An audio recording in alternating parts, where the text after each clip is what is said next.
that's not your, it's on my end. So if you want 9.1.4, So just leave that up? How about that? Well, okay, I don't understand why this isn't cutting and showing up on the screen. It is now. I had control, I have override control here. Oh, okay. how are you? Looking forward to this. I've put together this PowerPoint I can understand. And if I have more time So test. Testing. That's an overload. That's an overload? Oh dear. Thanks for letting us know. Let's see. Let's try this. Test. How's that? You're not clipping, you're just overloading the preamp. I got to figure out where that might be doing that. Let's go back to this. Test. Actually, there's a couple of points along our chain here that are after the preamp that it could also overload on. Let's see. Not there. I have a chain I can send you. I do it. See, it's not overloading here. Test. Look on OBS, please, Dave, and tell me what the audio input level is. Test. Okay, so let's pull that back a little bit. Test. How's that now?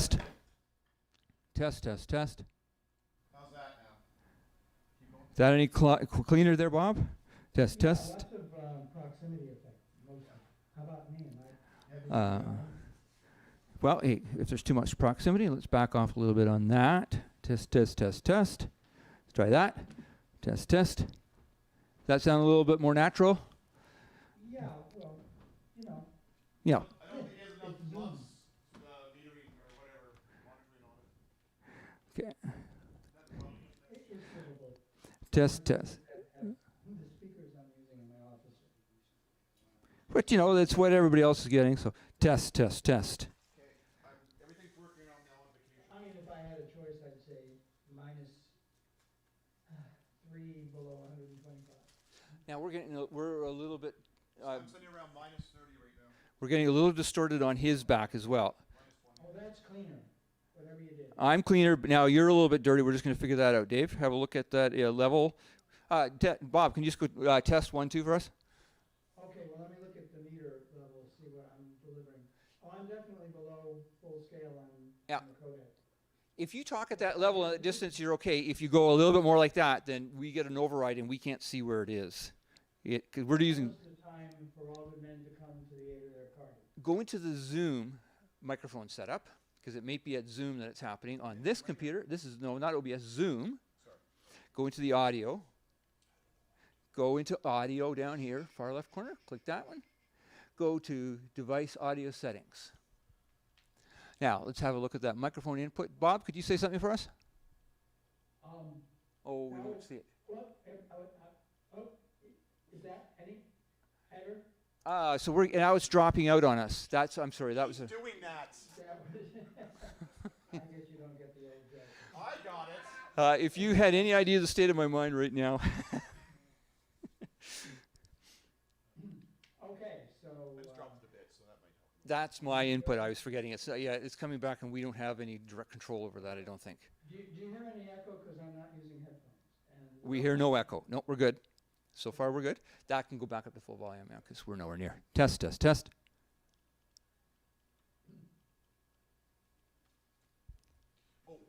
SD card for this recorder. Yes, I do have that. This is eventually going to wind up down there. You want to get through here?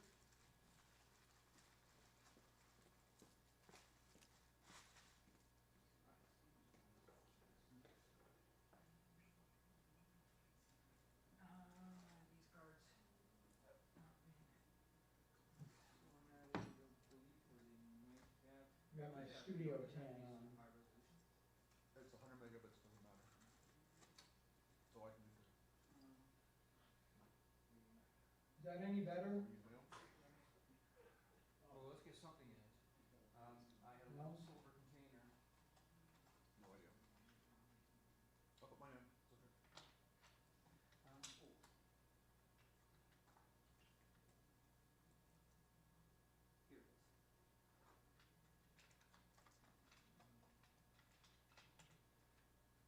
Here it is. And let's see, I don't have my 256s.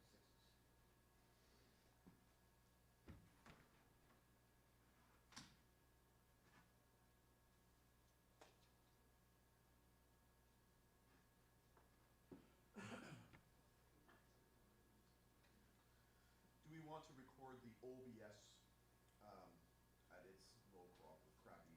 Anything that might potentially risk, okay, let's see if your card will recognize this chip. Unless you have a 256. I do. Oh, okay, all right. Well, let me Put it in?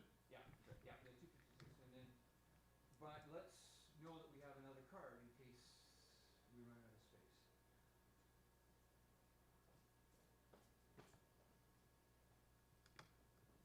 When I come through again here, I might do this again. I can't promise you I won't.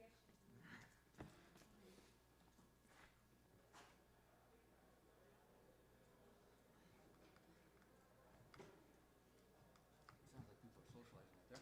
Okay, as I say, let's have a backup card. I don't know how to plug into this. This is only 120, I think.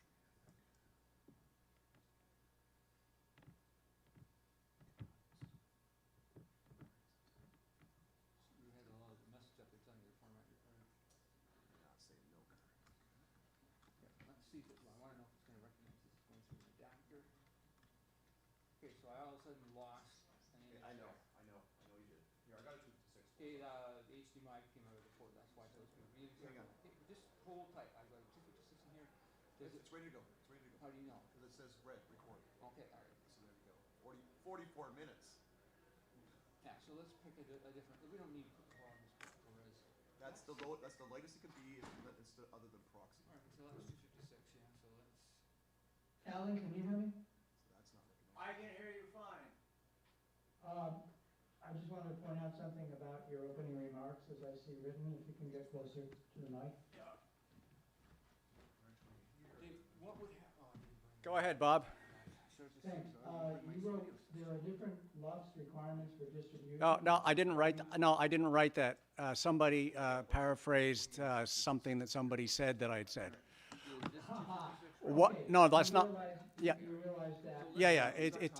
What I'm getting at, Bob, is that given that in 2022 streaming revenues accounted for 4 times physical media, CDs are clearly on the way out, but they still represent a sizable portion of the market. And given just looking at the dB as a ratio and not what the LUFS or any of that means, if you've got a CD that's hitting around -6 or -8, and you've got Spotify that wants -14 and Apple Music wants -16, my question was, if you put a CD and have it lowered by 8 to 10 dB, and it sounds wimpy, shouldn't you be making a separate master for streaming?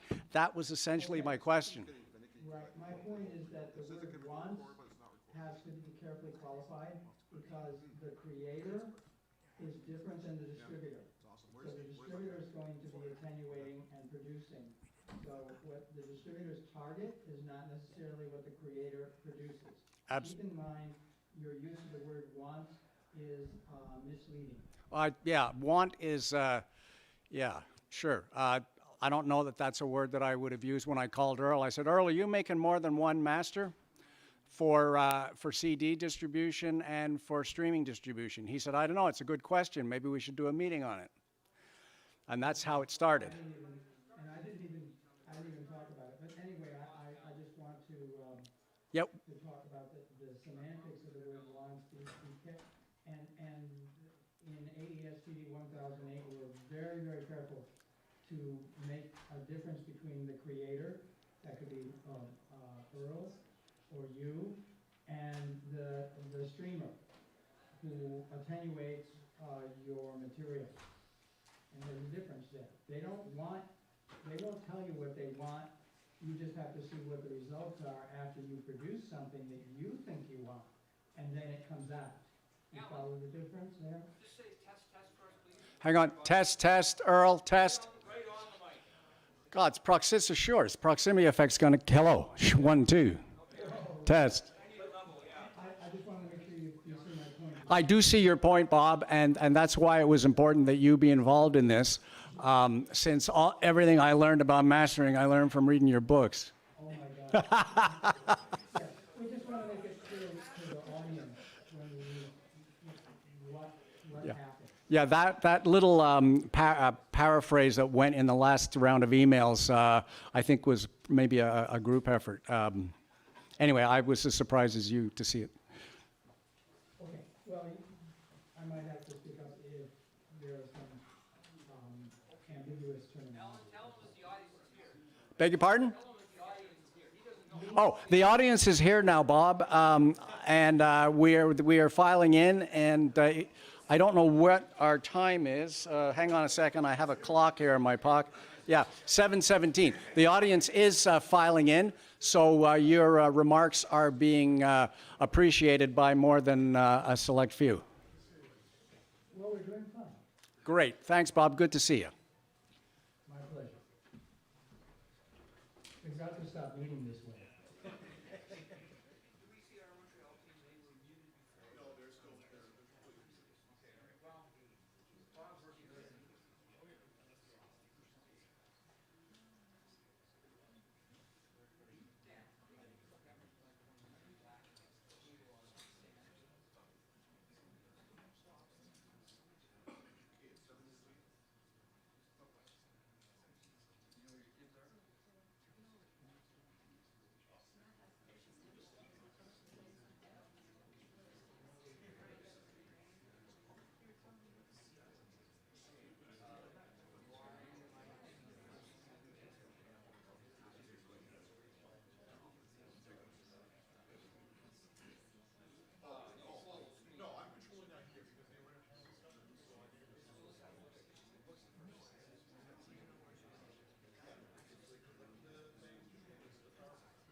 Do you want to test an external presenter's PowerPoint to see if the screen share is working?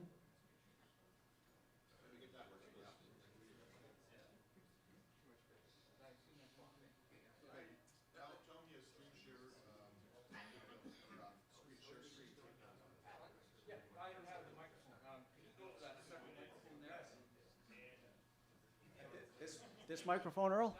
Okay, yes, I have a question. Why are we all here? Why is there air?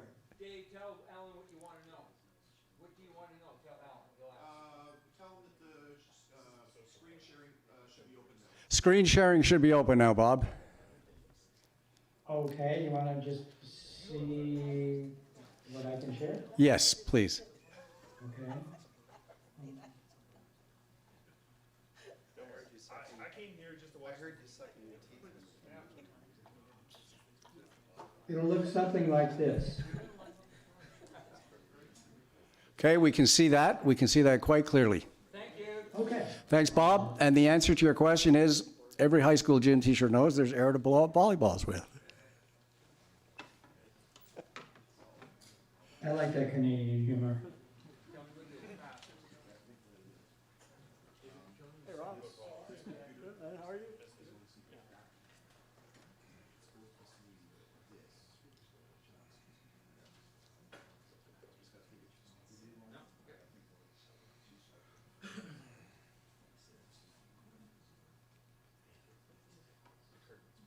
François. Hello Bob, Comment ça va? ça va bien vous? Très bien. Je suis enchanté de voir votre connaissance. Pareillement.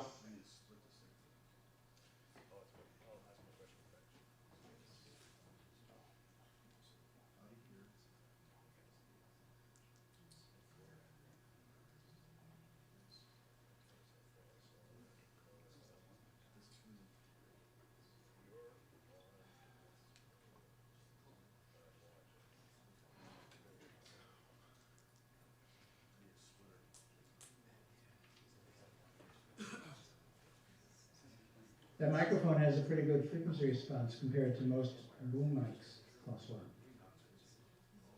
Yes, yeah, it's actually pretty clear, and I think the codec for some reason makes it work pretty good.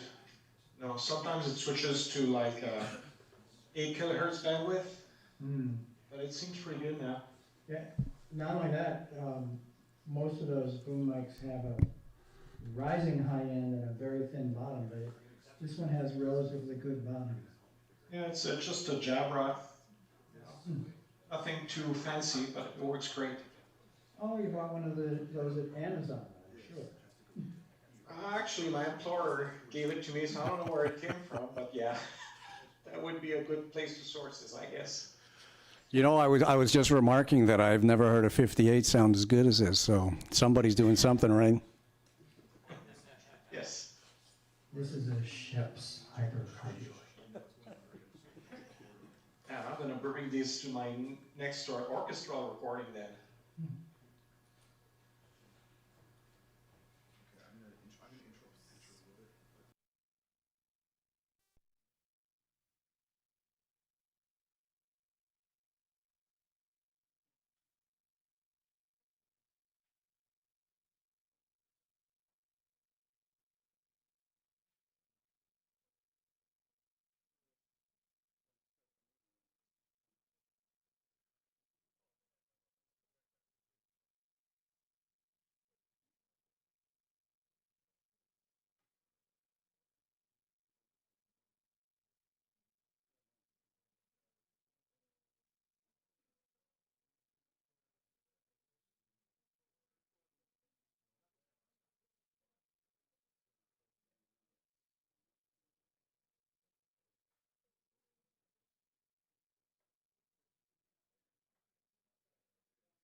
Who is Gagnonju?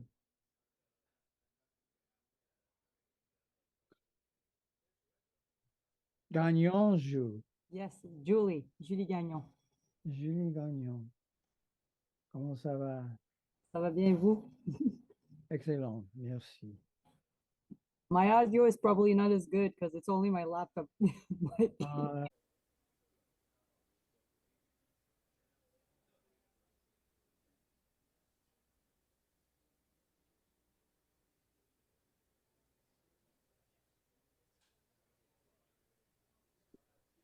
Hmm.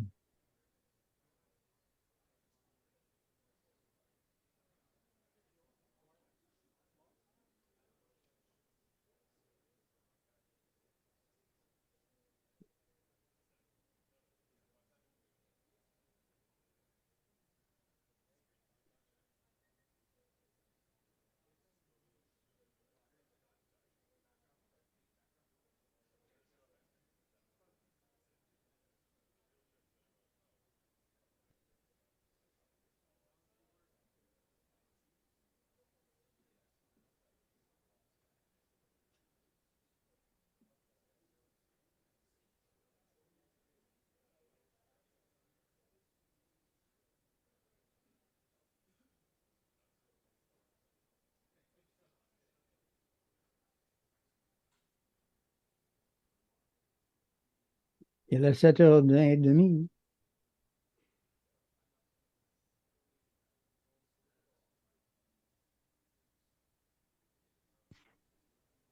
Yeah, the room's pretty full in Toronto.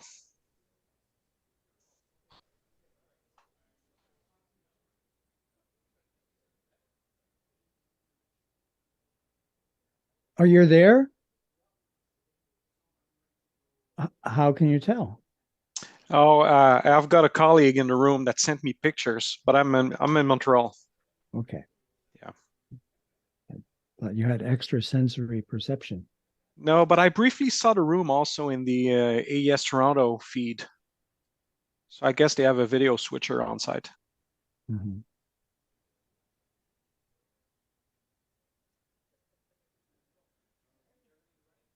That's nice, though, to have such a. Did they limit the number of people coming? I heard people who tried to register and couldn't because of limitation or something. That I can't tell, but yeah, I'd Sometimes, say. depending on the Zoom license, they keep it down to a certain number of people. Oh, you mean, yeah, okay. Yeah, I don't think they're expecting that many people like doing a remote listeners. I think it's mostly on-site attendees. Oh, there we go. Mhm. There, at 7:31. If you thought you'd come to a SMPTE meeting, obviously you didn't, because we would have started a minute ago. But, so our chair sends his regards, Ross Whitney. About 2 weeks ago, his wife was doing something innocent, and she managed to do a lot of damage to her foot. So he's at home caring for her. So, but I've organized this meeting. Ross and I were working together on this. And so I'll step in briefly. This whole thing got started by one individual sending me an email and asking me a simple question. And he said, when you master a recording, he was being very generous and assuming that I actually engage in mastering, but and you send it off to Spotify, do you send it in different LUFS mastering levels? And so I kind of spun my wheels a little bit, because fortunately it was email, so he didn't see that. And then I tried to sound very intelligent when I wrote back. And I said, well, I rely kind of on gut instinct, and I do this and a bunch of other things and hope that when it comes out the other end of the chain, that it works well. And shortly after we had that conversation, a CD that I had mastered, mixed, got some attention in the US and got compared to another release. And so I went to Spotify and created a little playlist and discovered that mine sounded somewhat wimpier than the other one that I was being reviewed against. Now, still, the reviewer still liked our CD, so we survived that. But that really drove home that I need to pay attention to this. And I suspect that there's more than a few of us in the world that are in the same boat, but I don't know that for sure. So the question itself, Alan will expound on, and then we have a series of presenters, some here in our room here in Toronto, where we are at the TMU Eaton Lecture Theatre, and some from various locations across the globe. And somehow we've managed to make this work. YouTube audience, we know that there are latency issues. There's all sorts of video issues. There's a really good reason we're stuck on one Wi-Fi stream here at the lecture theater.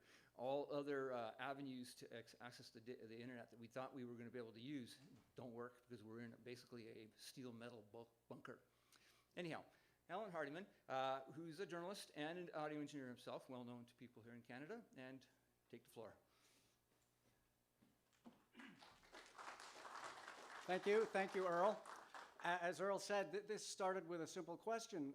CDs tend to be mastered at levels, and I'm not going to use the absolute terms because that's part of what the presentation from the experts will be tonight. Just remember that dBs expresses a ratio. So if you think of a CD being mastered somewhere around -8 relative to full scale, and Spotify normalizing their stream somewhere around -14, the Apple group of companies normalizing their streams around -16, and YouTube and Deezer and the other 145 streaming services that everybody uses somewhere between -11 and -16. And then, of course, we have the broadcasters somewhere below -20.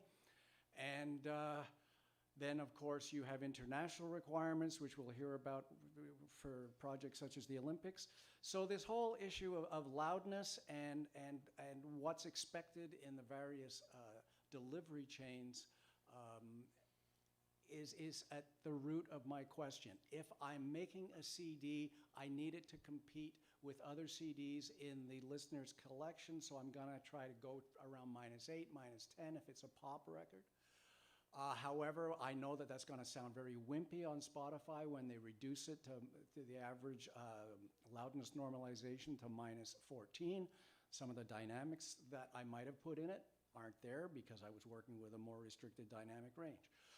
So the question is, should one prepare masters differently for physical media such as CDs and for streaming and or broadcast? And that's the general question, and I hope that that sets the context for what will follow. Thank you.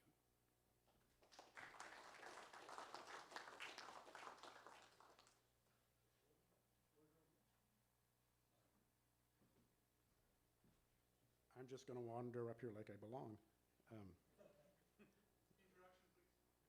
I need my PowerPoint up first. There we go. This is me. So I'm Gilbert Solodra. I'm the CEO of Camden Labs. I was deeply involved in the development of the loudness meter that measures LUFS.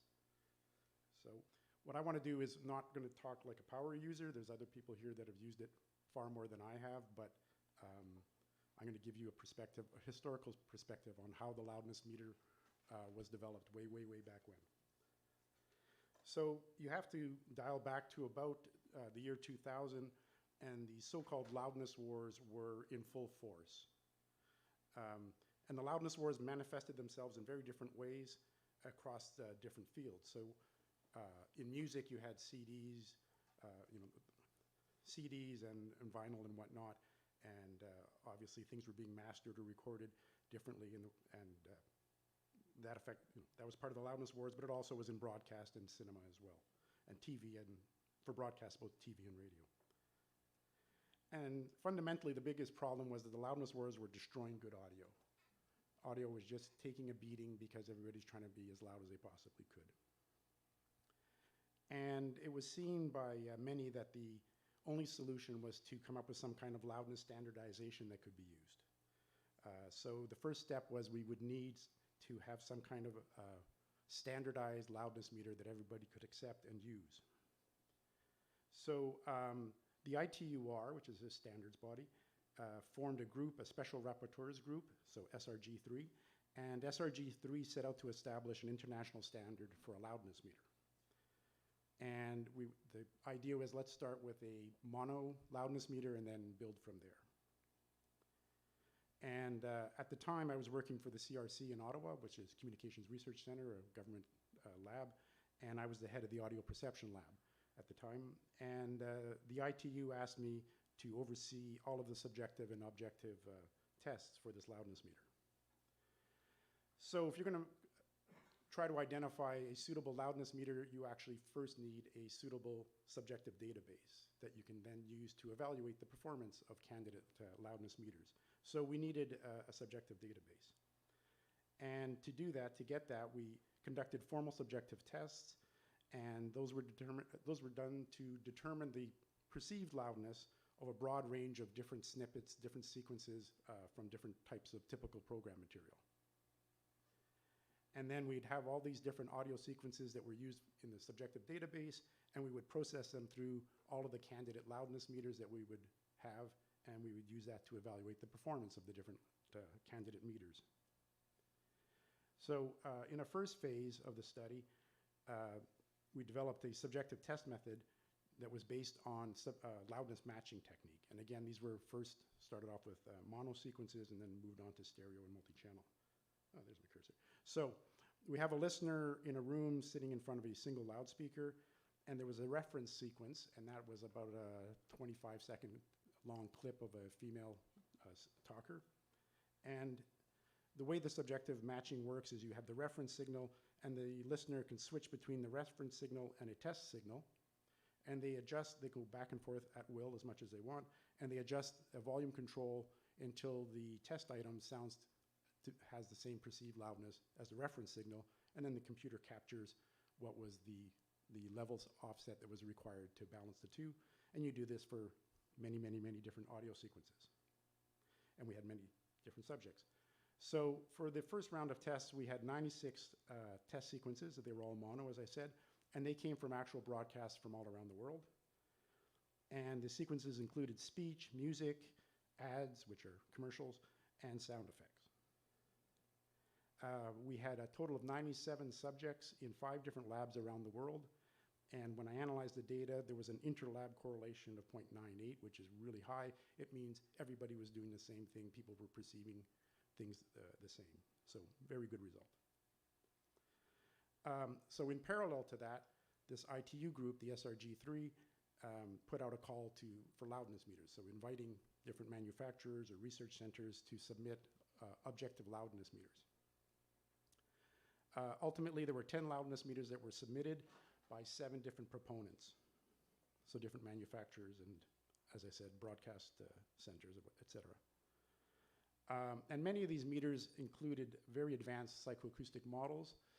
So sometimes the proponents themselves would develop the advanced psychoacoustic model, and sometimes their psychoacoustic model for loudness would be based on well-known models such as you may have heard of Zwicker's loudness or Moore's loudness. So those 2 were included among the 10.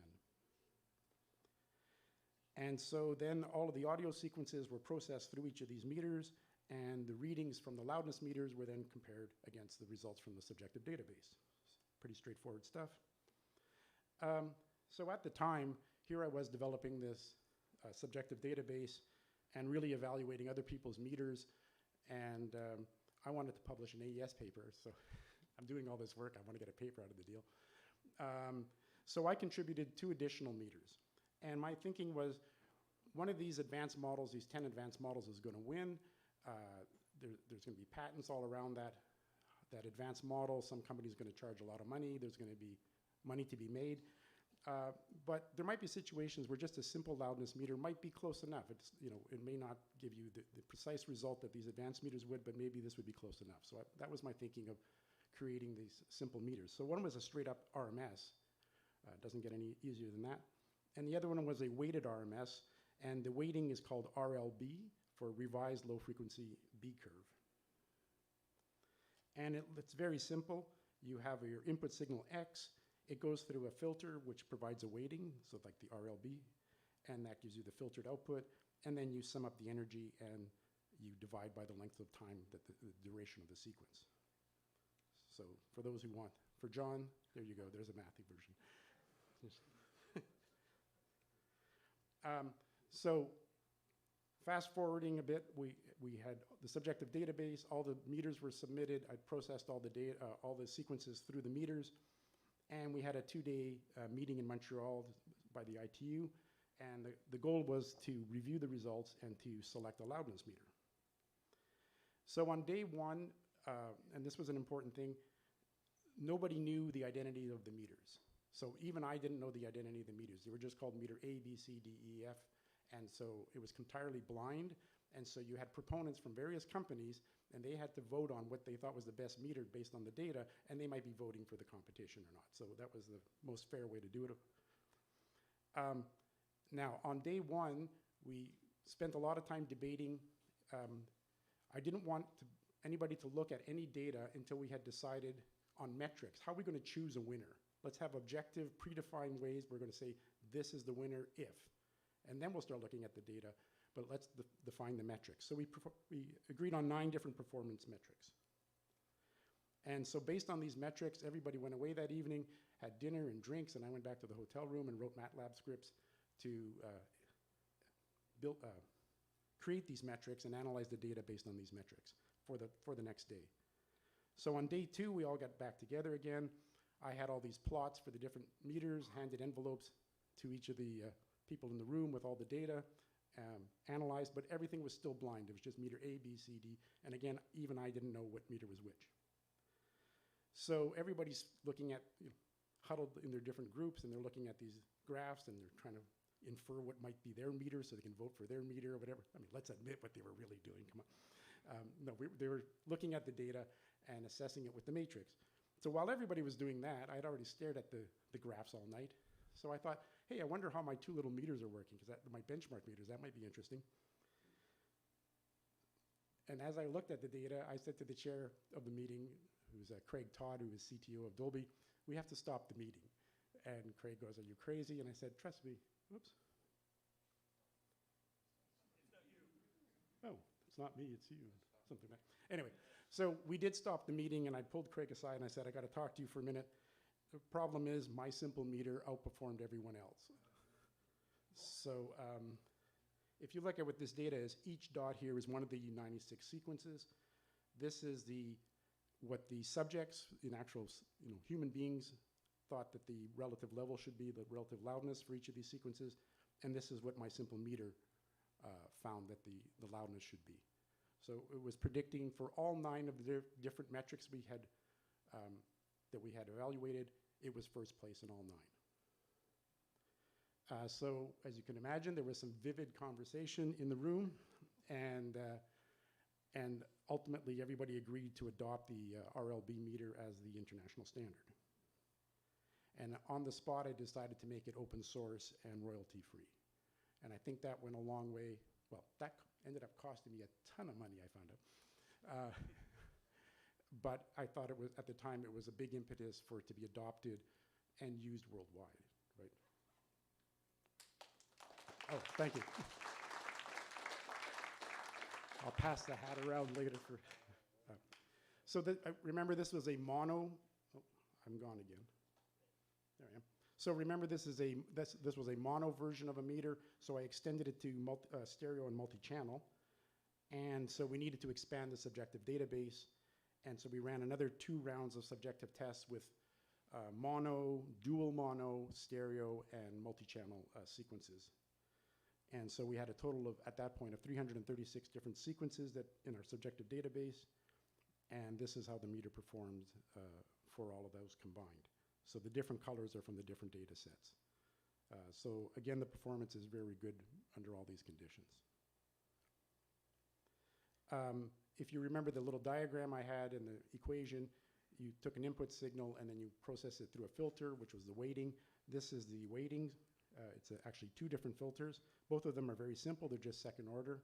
So simple biquad if you're doing DSP work. This first one is the RLB weighting. This was actually based on some work I had done completely unrelated as part of my PhD thesis. I developed a perceptual model, and this is how I think the ear works, and it does, apparently. And then there's a shelving here that you can see in the higher frequencies, and that's based on diffraction and whatnot, a buildup of sound around the ear. So you can see that what these curves are is the response for sounds coming from different angles around a solid sphere. So you see this shelving that happens. Well, that's related to the shelving that you see here. So that's where it comes from. So the final outcome was that the RLB loudness meter was adopted by the ITU as recommendation BS 1770. And then it was extended to allow for short-term loudness measurements. Ultimately was adopted in the US as part of the CALM Act, and later adopted by the EBU, which is well known as R128. And it's used extensively around the world now for almost 2 decades, and to help try to mitigate the loudness war, which is where it first got started, and as far as I can understand, with good success, but maybe we'll find out differently from our frontline users. And at one point, it was proclaimed that the loudness war had ended from around. So there's quite a few articles that said the meter ended the loudness war, so that's kind of nice. And I received a technical and engineering Emmy for my work, which is even nicer. And so the concluding remarks are is that apparently standardization can work sometimes. So thank you for your time, and on to the next.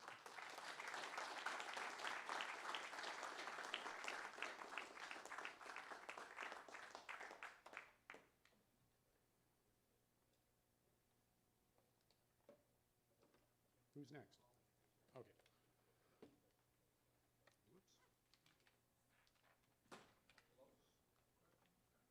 Questions are later, apparently.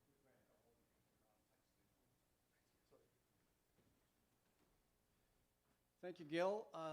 As we know, the COM Act, Commercial Audio Loudness Mitigation, was passed in 2011. I believe it became law in 2012. Is that correct? And Canada followed suit, I think, in September 2012. Of course, so much media is interchangeable. Well, not really. The CRTC would not agree. Ron Searles is a senior audio post-production engineer at CBC who was involved in the ground floor with the loudness project at the corporation. Ron also has his own production company, Red Maple, where he produces chamber music, classical music, primarily. And I'd like to invite Ron up to the lectern to fill you in on what's going on at the Mother Corp.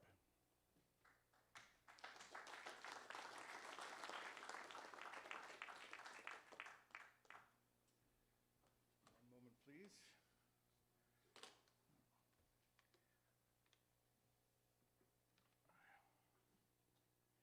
So my take on all of this is much more from a user's perspective. At CBC, I was in on the ground floor of the implementation of digital broadcast and 5.1 audio and all of the loudness stuff that came along with that. Just give me one moment and I'm going to sign in here.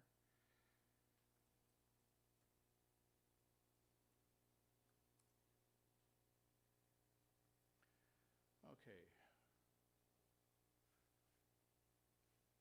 If you could show my screen there. So how many LUFS are enough? That was the question that went out to all of our members. And why should you care? Well, I think this is best summed up in my next slide here. I think it's my next slide. And this is in very plain, simple language, because this is from engineers to the CRTC and from the CRTC to producers, that audio signals accompanying digital television are characterized by a lower noise floor. This was as we were changing to digital, and a much wider dynamic range as compared to analog television. Effectively used, these properties can involve audio quality at a higher level of listener enjoyment. So the whole idea of going to digital was that quality would be better, people would enjoy their broadcasts more. And it's what was happening with this increased dynamic range is that whether it's intentional or a perceived competitive advantage, people were still trying to get very loud signals out through this digital technology. And the problem with digital technology, apart from its possibilities of sounding great and no noise and no generation loss and all that sort of stuff, is that we went from a signal to noise ratio in analog of, averaging probably around 50 to maybe 70 dB with Dolby noise reduction.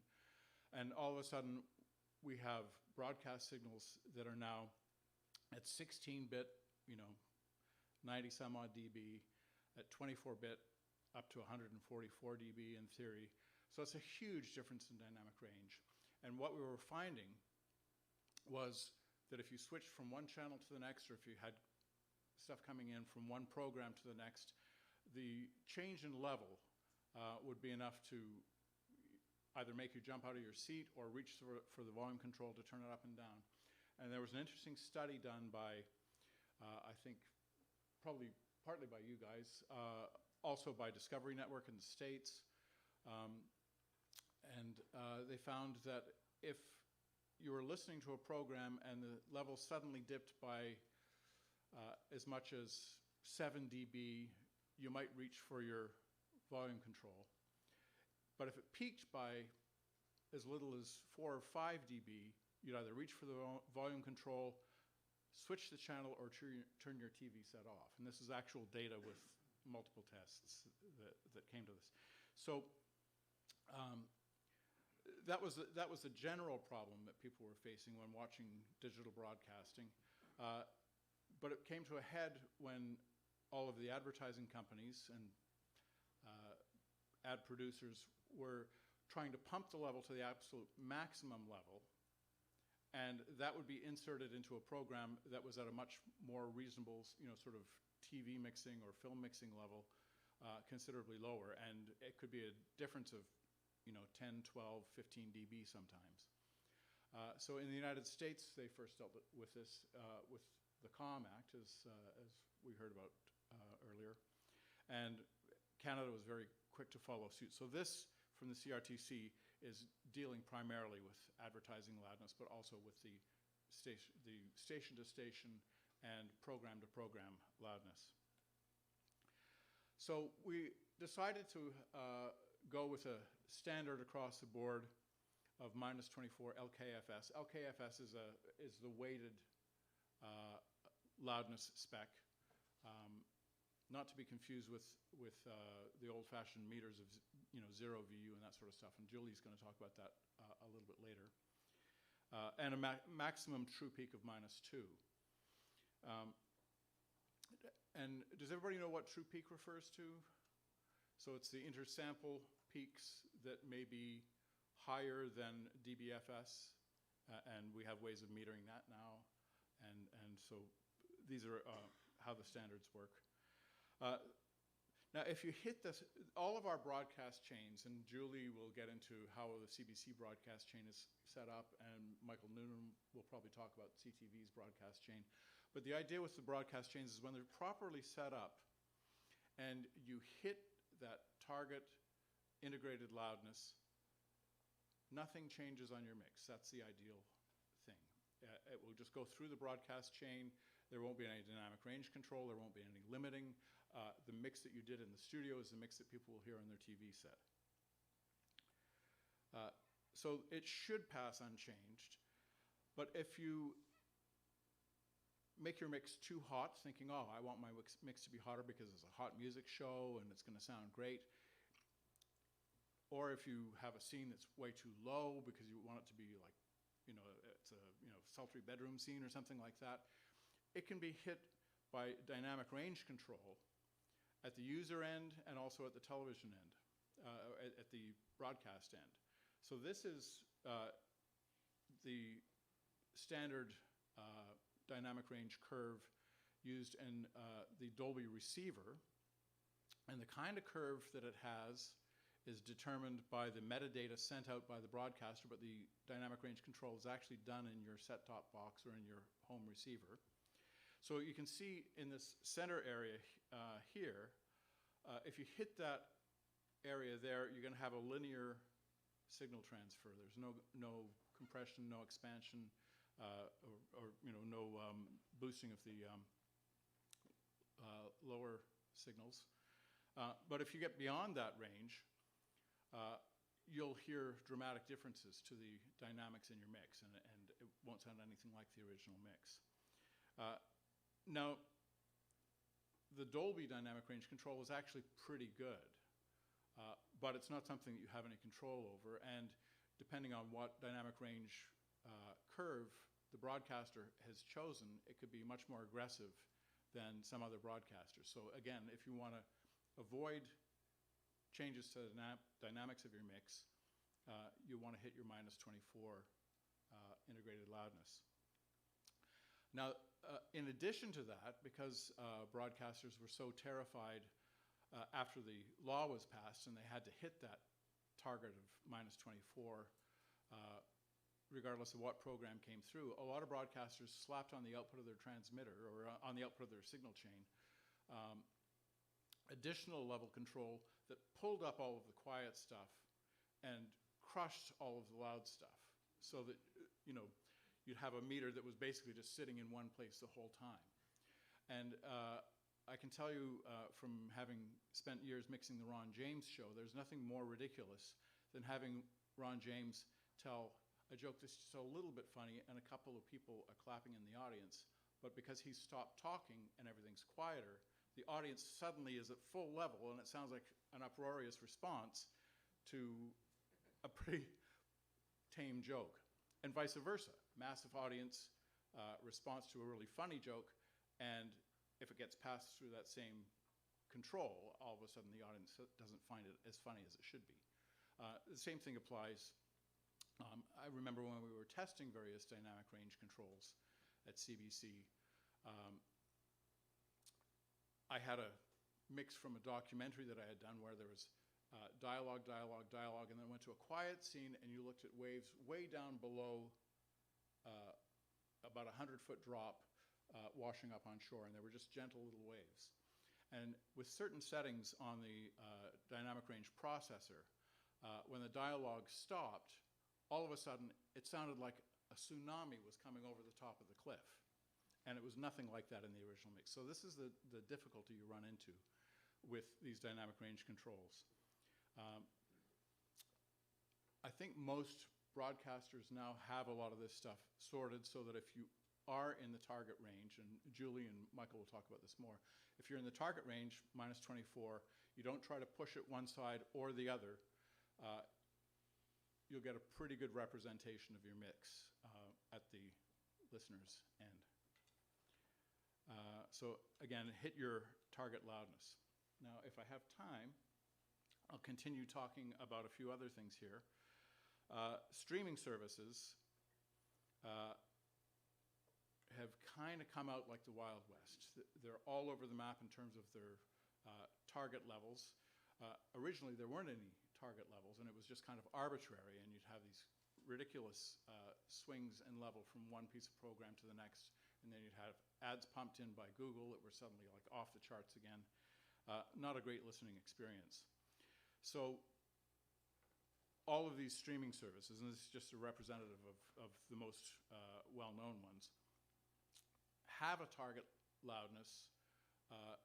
They watch the metadata, and there is a way when you play back on their devices or with their software that they will normalize, in other words, turn the volume up or turn the volume down to try and achieve this loudness at the playback end. So you get a more smooth kind of stream from one program to the next.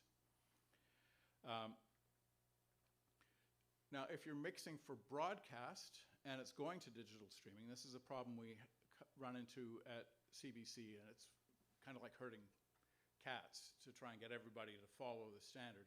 Our standard at CBC is -24 LKFS, regardless of what you're mixing for. And our broadcast chain takes care of the rest of that. And Julie will talk about that. But if you mix to -24 and you know it's going to get pumped up to -14 to play on one of the streaming services, because we'll be doing the same mix for broadcast as is going to YouTube or is going to one of the other streaming services, it's going to get crushed by the limiter when it's pumped up. And if you want to have control over that, it's better to do that as you're mixing than just leave it to chance.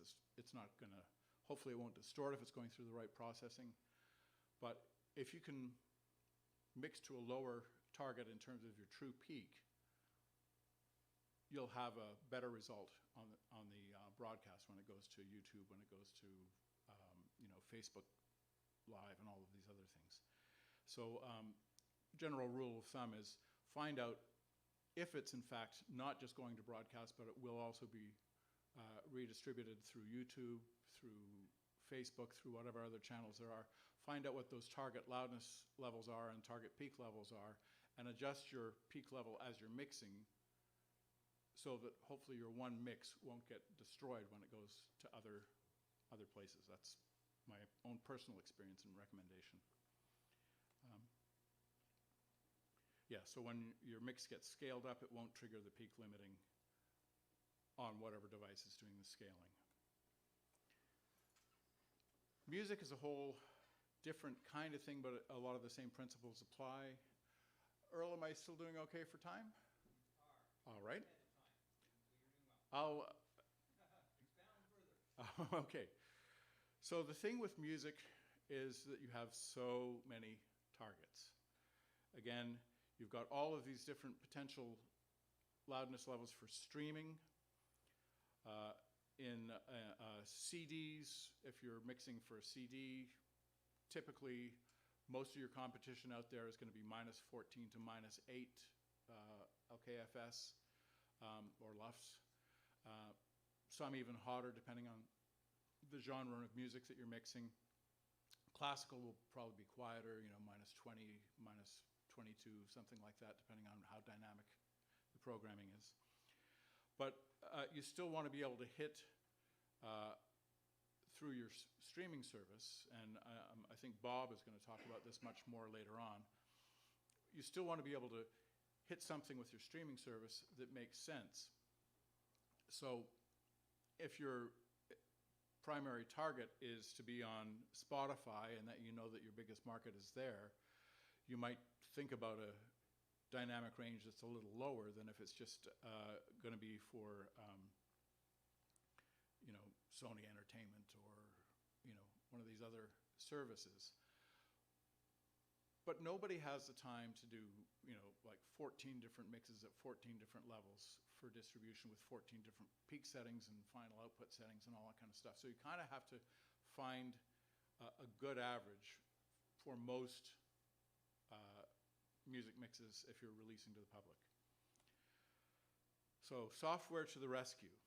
And I'm not making a plug for any particular manufacturer here, but this is one that I have used with some success, and I think it's worth checking out. NewGen, who have been at the forefront of some of the loudness and metering technology in software form, have a device now called Master Check. You can download it. I think it's under $1 million. It's more than $30, so you might want to make sure that you've got those contracts signed before you load it into your system. And this is what it looks like. What it allows you to do is take the final output of your mastering session, put this on as a final plug-in before you go to your monitors, and you can switch between all of the various settings for Spotify, YouTube, Pandora. I think there are probably about 15 or 20 different streaming services in their setup guide, and it mimics the codec, the levels, all the stuff that happens. If it turns it into a 320 MP3 file, it does that, and you get to hear exactly what it's going to sound like when it's streamed. So this is a very handy device. Before I move on to Dolby Atmos, this is my recommendation. Try and find a mix that works well on all of them. Save yourself the effort of just doing, save yourself the effort of doing mix for every single one at every single level with different peak limiting and so on. But do check it on this to make sure that you're not surprised when it's finally streaming on Apple and it sounds completely different on Apple than it does on Spotify. Okay? So, the big buzz lately has been Dolby Atmos. And Dolby being one of the early instigators in loudness metadata, which was originally developed through all of the theaters so that a guy could sit in a mixing theater and know that if he made a door slam at 98 dB from his listening position, somebody sitting the same distance from the screen in the theater is going to hear that door slam at 98 dB. that's what the original standard for Dolby theaters was designed to achieve. You're mixing absolute levels. What you hear in the control room is the same level you're going to hear in the theater. So their loudness metadata and all of their loudness standards and so on originally started with theaters when they started producing, Dolby AC3 for home use, for broadcast streaming and all that kind of stuff. The loudness metadata was incorporated in that because they understood the importance of having consistent levels from one show to the next, from one type of program to the next. So with their background in that, when they came up with the standards for Dolby Atmos, they knew that they had to be in control of this right from the beginning or it was going to be a disaster. There's nothing worse than trying to fold down 16 channels of streaming audio, which is basically what an encoded Atmos signal is, and have it suddenly fold down to 2 channels and blow up the final output because everything combines into a much, much higher level. So the research they did, they realized that in order to not have things blow up in the final playback, -18 LUFS was the target that they hit as an absolute maximum integrated loudness.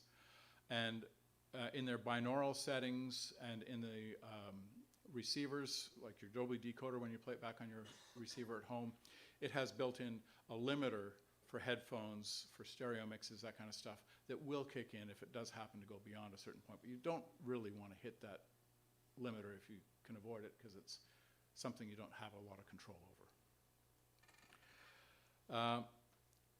So typically, when you compare an Atmos mix to a CD, you're looking at maybe as much as 10 dB difference, which is kind of like hitting the dim button on the console. Like anyone is going to hear that amount of difference, and it's not very friendly to your mix. If suddenly you've gone from a CD mix that you did 3 years ago, and somebody's done an Atmos mix, and now it's -18.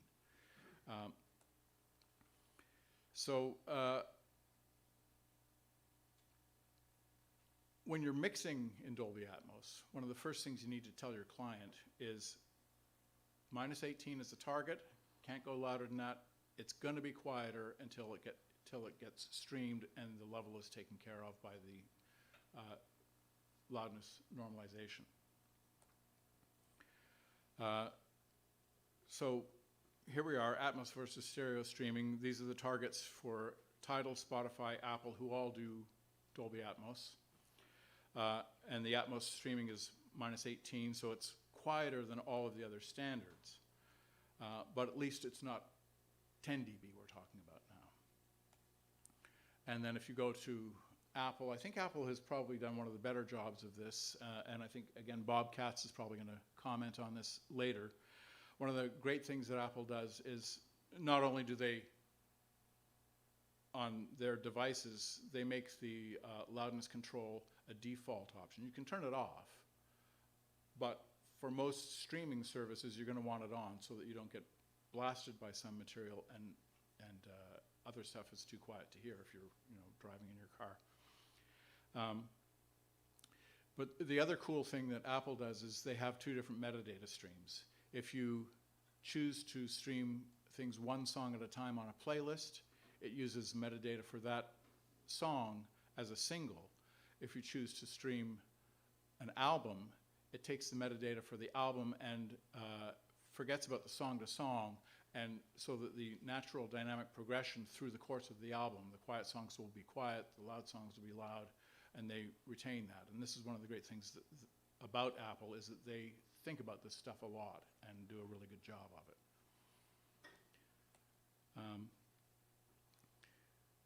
This is the bane of most mastering engineers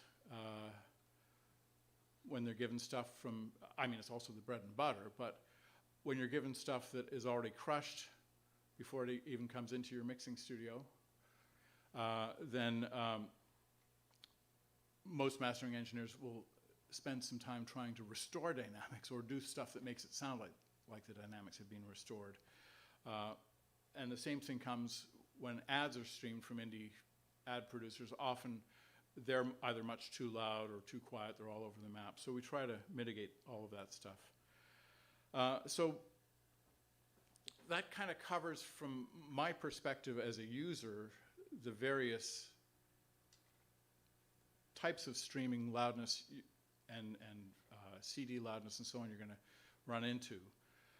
And so I'm just saying that the same thing that was said by CRTC about television also applies to all of the streaming platforms.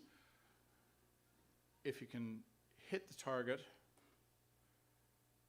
you kind of need to do that, and that's going to deliver the best result. And that's why all the science has gone into all of these standards and meters and so on. It is a way of achieving better quality and a better listening experience. And again, to get back to the Discovery Channel research on all of this stuff, when they did their first tests and they were checking levels again, -7 would have somebody reach for the volume to turn it up, +5 would have them change channel or mute it or turn it off. So let's hope that that doesn't happen. And if you stick with thinking about target loudness when you're mixing, hopefully it'll avoid those problems. And I believe that's all I have to say about that. So thank you very much.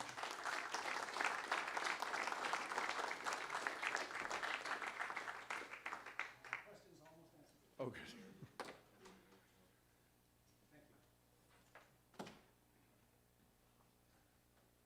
Thank you, Ron. We're getting closer to an answer. I'd like to move over now to Bell Media, where Michael Noonan has been involved currently as senior engineering architect engineer with the innovation program.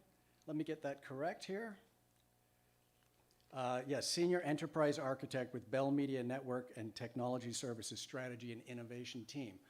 With thousands of programs under his belt over the past 30+ years, Michael Noonan probably knows more about what's going on under the hood at Bell Media than anybody else. So without further ado, Michael, please.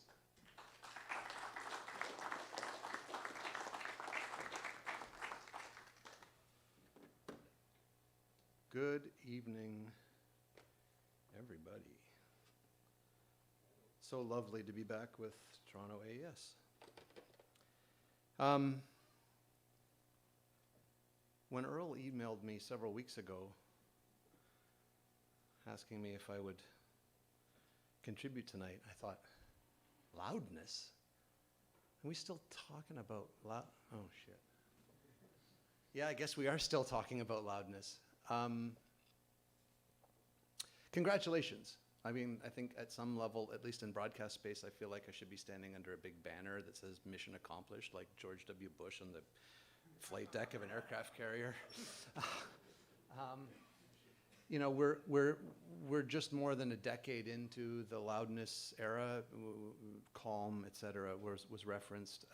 I always think of the 2012 London Games as sort of the dividing line, sort of before loudness and after loudness, and that's largely about the way that we had to deal with it in Bell Media. Okay, great. So 10 years on, what have we managed to accomplish? And why do I think some people probably imagine that mission accomplished banner is would be a reasonable ask? Well, the first job in broadcasting is to make the phone stop ringing. And the phone meaning the audience, complaint line, right? Audience relations line. And the truth of the matter is we've been very successful at that. Moving away from level-based management and adopting loudness in all of its intention, all the way through the ecosystem, has indeed functionally erased that whole problem of the commercials are always louder and the phone's ringing off the hook. And I mean, really, if people are going to call to complain about the fidelity of experience on one of our channels, it was typically about audio they were complaining about. They weren't calling to complain that the gammas were crushed on Discovery Travel, like, or the blacks were slightly too low. But they would call to complain about audio, and they didn't tend to call to complain about the quality of that experience per se. It was always about loudness. Commercials are too loud, music's too loud on this, I can't hear that, how come that? And it was either someone calling to complain about their personal experience sitting in their living room, or sometimes worse, it was a producer of a program on our air calling to complain about how their show sounded on our air. Because it surely was not how it sounded in the mix theater when they signed off on the mix. This is back to Ron's point about trying to normalize the experience from creation environment to consumption environment. So, okay, in that regard, this whole loudness thing worked because the phone has kind of stopped ringing. And what did we get for our trouble? Well, at Bell Media, and so that covers all of our brands, in the television space, and I point that out because it's actually kind of part of the story, but at least in the conventional linear broadcasting space, we created a situation where every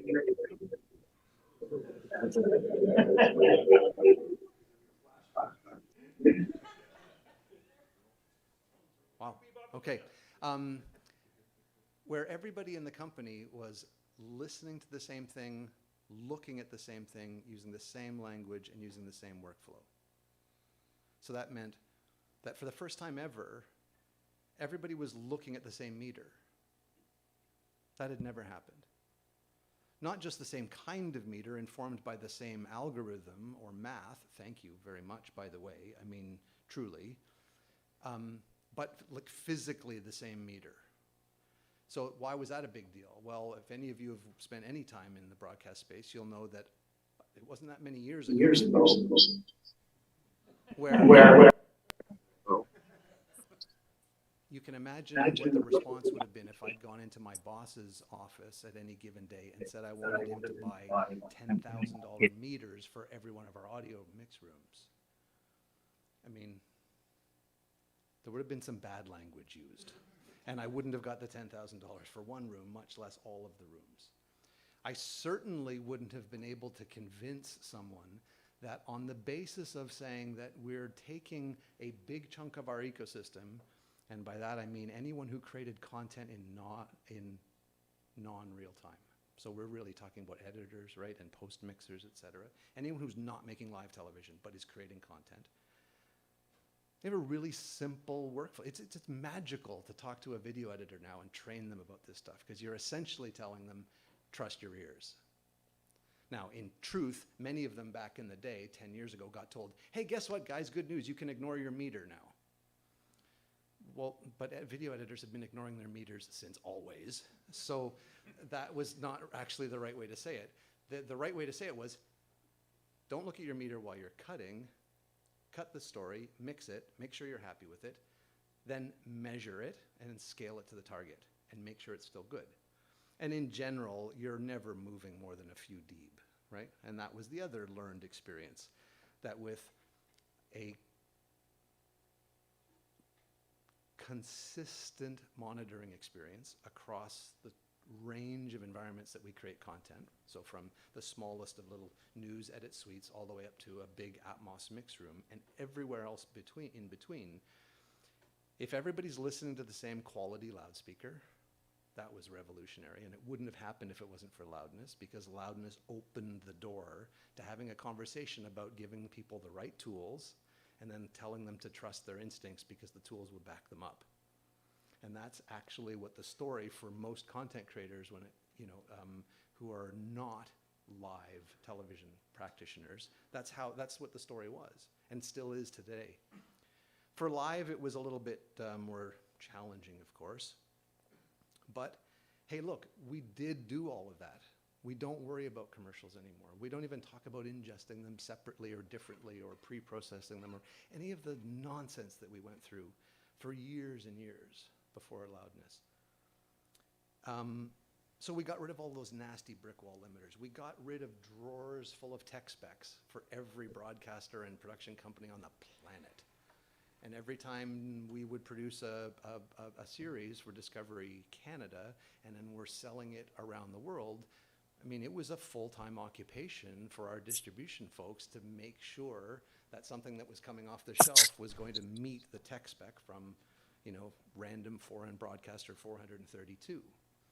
Whereas now, thanks to A85, thanks to R128, it's absolutely possible to have a mix sitting on the shelf which is legal around the world. And that's essentially a global tech spec for television content. That's amazing. It wasn't really sort of the intent, but that's the consequence of it. So we got great meters everywhere, we got great tools everywhere, we got format agnostic workflows. It no longer mattered whether you were looking at something that was mono or stereo or 3 channels or 7.1. You could use the same tool and the same workflow and the same approach and get the same result that would allow you to take that piece of content and put it in service with any other random content that had been appropriately subjected to the same workflow, and you got really great consistent results. You didn't get that, you know, sort of loudness going up and down like a toilet seat all night long on every channel we ran, because that's what happened for most of the history of broadcasting. So what's left? If the banner is garbage, because it's not really mission accomplished, well, you've said it too. It's digital. It's everything else. It's everything outside the traditional linear broadcast path. And our organization, like most, have been sort of deeply bifurcated by the appearance of the web and digital and OTT and everything, right? There's almost 2 silos where the linear broadcast world continues to work the way it has and does. And yet there's this almost 100% duplication in many places where the same activities are happening just with different badges on them, different labels, doing the same kinds of job functions, but for digital. All right. Okay, so to the extent that we can converge, and all broadcasters, all media companies are desperately trying to converge those 2 trunks and get to a point as soon as humanly possible where the only variation is how stuff enters the ecosystem at the top and how and where it leaves at the bottom. But everything in between should be as common as possible. And loudness is one area where it's really tough to be common right now. Most especially because if you don't like the loudness on YouTube, who are you going to call to complain about that with? Who are you going to call? Are you going to call Netflix and complain? Well, first of all, Netflix doesn't have ads just at the moment, at least the way I consume it.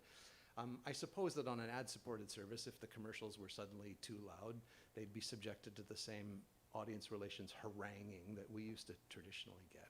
But look, until somebody can hold a non-traditional competitor to a broadcaster to account and say, hey, here's the standards, please use them. So notwithstanding Bill C-11 and changes to the Broadcasting Act, and whether or not in this country in future the CRTC ends up having the same sort of teeth with digital platforms as it does with linear broadcasting platforms, well then maybe things like those CRTC policies that were the Canadian equivalent of CALM could sort of play in the way most of us are creating content these days. Or rather consuming content. Where am I? Oh, 8 minutes, good. What else did we lose? Well, we didn't lose it because of the arrival of the loudness era. It's just coincidental, but it's a really shitty coincidence. We also lost any practical experience in the broadcast ecosystem of dealing with dynamic or agile metadata. Too few organizations had it to begin with. A decade ago, as the loudness era was dawning, most people in the television business thought the word metadata was a dirty word. They also thought it specifically referred to Dolby digital metadata. They pretended that things like closed captioning and timecode weren't metadata. Happily, 10 years on, despite the fact that we've done all this good for broadcast space and we have this faux mission accomplished banner, the truth is we've all been coloring inside of the same lines for a decade. and exclusively because we've forgotten one part of A85, the recommended practices document, that says use neg 24 LKFS plus or minus 2 absent prior agreement between parties. The Dolby metadata system still exists. Nobody watches television in this country except by way of the Dolby ecosystem. Dial norm still exists as a metadata parameter that's still being exerted every moment that someone is tuning into one of my channels across the whole, from TSN to Discovery to all of the specialties to the CTV networks, right? You're listening to dial norm express itself. It's just that dial norm has been hard set to neg 24 for the last 11 years, along with the rest of the metadata profile, by the way, because at the same moment we were introducing the loudness era, we were also migrating away from an inconsistently deployed use of something like Dolby E or VANC embedded metadata, or pick your poison. And all broadcasters have gone to essentially a static, discrete payload system where you're like, right, we're not going to tell you we're doing this, but really what we're telling you is, here's the way we're profiling the Dolby metadata on emission. So you just please deliver to fit inside of that box, thanks. And the most important one of those potentially is that dial norm number, which used to mean the loudness of dialogue and now has been a stand-in for, well, what's the LKFS number that just came off of that meter? For television purposes anyways. It's different in other sort of genres and marketplaces. The point is, the dozen years sort of post-calm are also the first dozen years of the television everywhere era. And you know, we've spent as an industry the last decade plus making it sure that you can watch what you want to watch, where you want to watch, and on which device you want to watch it, creating the illusion that there is but one single episode of that third season of Seinfeld. And you can start watching it on this and finish watching it in the bedroom, and you've just been watching two pieces of the same thing. Of course, we know that that's nonsense. There's actually 492,000 copies of that episode of Seinfeld, and the system, you know, makes it you feel like there's only that one episode you were watching. Okay.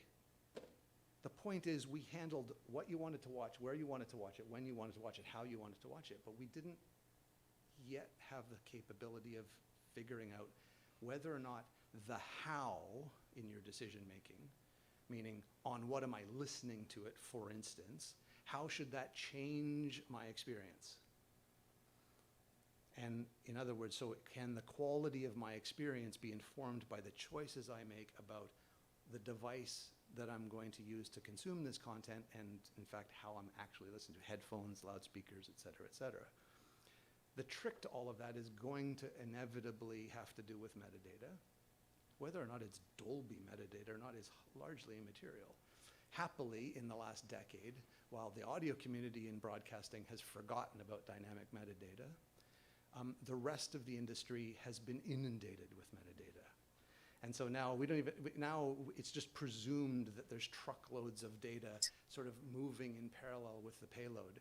Everything from captioning, sure, but also things like scene and shot-based visual metadata.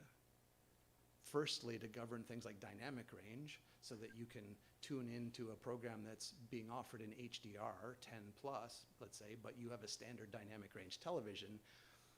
The reason why it might look like something and not like garbage is because of metadata.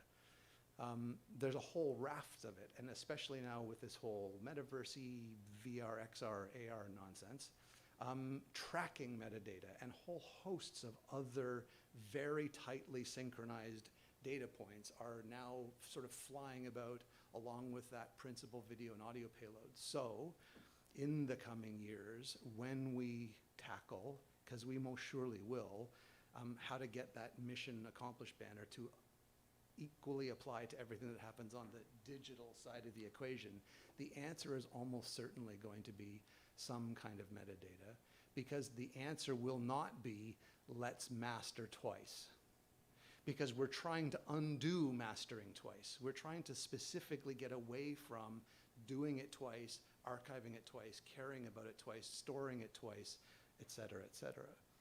So, mission accomplished, everybody. Yeah, you did it. We did it. Now we just have to, you know, do it better and again. And with 2 minutes and 53 seconds to spare. I'm out.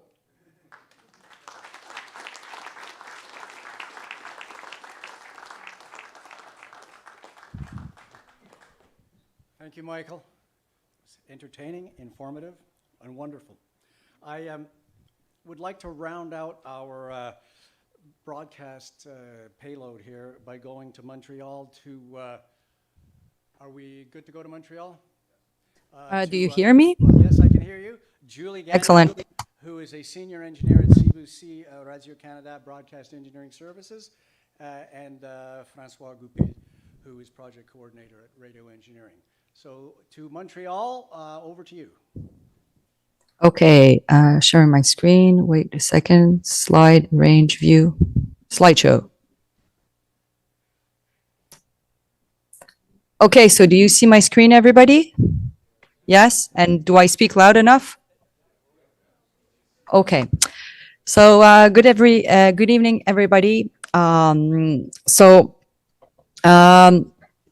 I want to talk, I want to share with you tonight our strategy at CBC Radio-Canada to achieve loudness control. And I agree with a lot of items that my predecessor presented, except the switching to dynamic internal metadata. Maybe you'll understand along a little bit later. I've also added a few slides that were not in my presentation following what Ron has said. So for those people that are less familiar with the concept of normalization, previously in the past, okay, we were normalizing content using the peak of each program. So imagine that all these figures represent different program with different dynamic. Obviously, here the star will have a large dynamic, while the circle will have a short dynamic. So most of the broadcasters or companies have always have an alignment mechanism. So if you take the peak normalization mechanism, you see that the center of all of these figures represent the center of gravity of the program. So even if you have aligned the program with the peaks, you still have a difference in the overall loudness between the programs. So this is what the algorithm, like the loudness, the BS 1770 algorithm has allowed us. With measuring the content average loudness of each of the program, and then after that, realigning each of the program using the same average. So a standard is always better than no standard. So in this case, the advantage of working this way is that you have the average content which is similar. Of course, try to imagine that this figure here, the triangle, let's say here at the top, you have a scene with some shooting, which is really loud. And then after that, you go to a commercial that has a smaller dynamic. For sure, as we were explaining before, the listener will feel the difference. And if that difference is too big, well, of course, he will be annoyed. But still, just by normalizing the average content already improves a lot the basic principle. So, and then after that, the other element that Ron wanted me to talk a little bit about is that here, that's an old actually picture from Dolby back into the years 2000, I don't know, like 2005 or maybe later. But so what you have on the left here are your usual level measurements in dBFS, so dB relative to full scales. And you have different programs. And what the algorithm gives you is a single value. If you measure the complete content, it gives you a value. So if we're talking about levels, we will be talking in terms of dBFS. But in order to differentiate the loudness measurement compared to these levels, we will say, we will be talking about loudness K-weighted measurement. So that's why it's LKFS. So remember that the loudness measurement is a measurement which is done in the digital domain. So now I'll try to share what is my view of our global strategy to control loudness. So if I try to summarize the initial question, as I said, a standard is better than no standard. And here at CBC, we have to deal with three types of services: TV, radio, and web services. So what we have decided to do is to use a unitary average program loudness, whichever the content, whichever the service, in order to have a single average loudness at the output of presentation. So it is the same for radio. It is the same for web and for radio. And this, in the end, simplifies the life of everybody. So it's easy to say. So by aligning all the content, by decreasing the discrepancies between the programs, then in the end, you have a loudness consistency, and then since you have less jumps, then the audience is less enjoys more the service. So it's easy to say, it's not as easy to implement. And if I summarize the strategy, it's quite simple.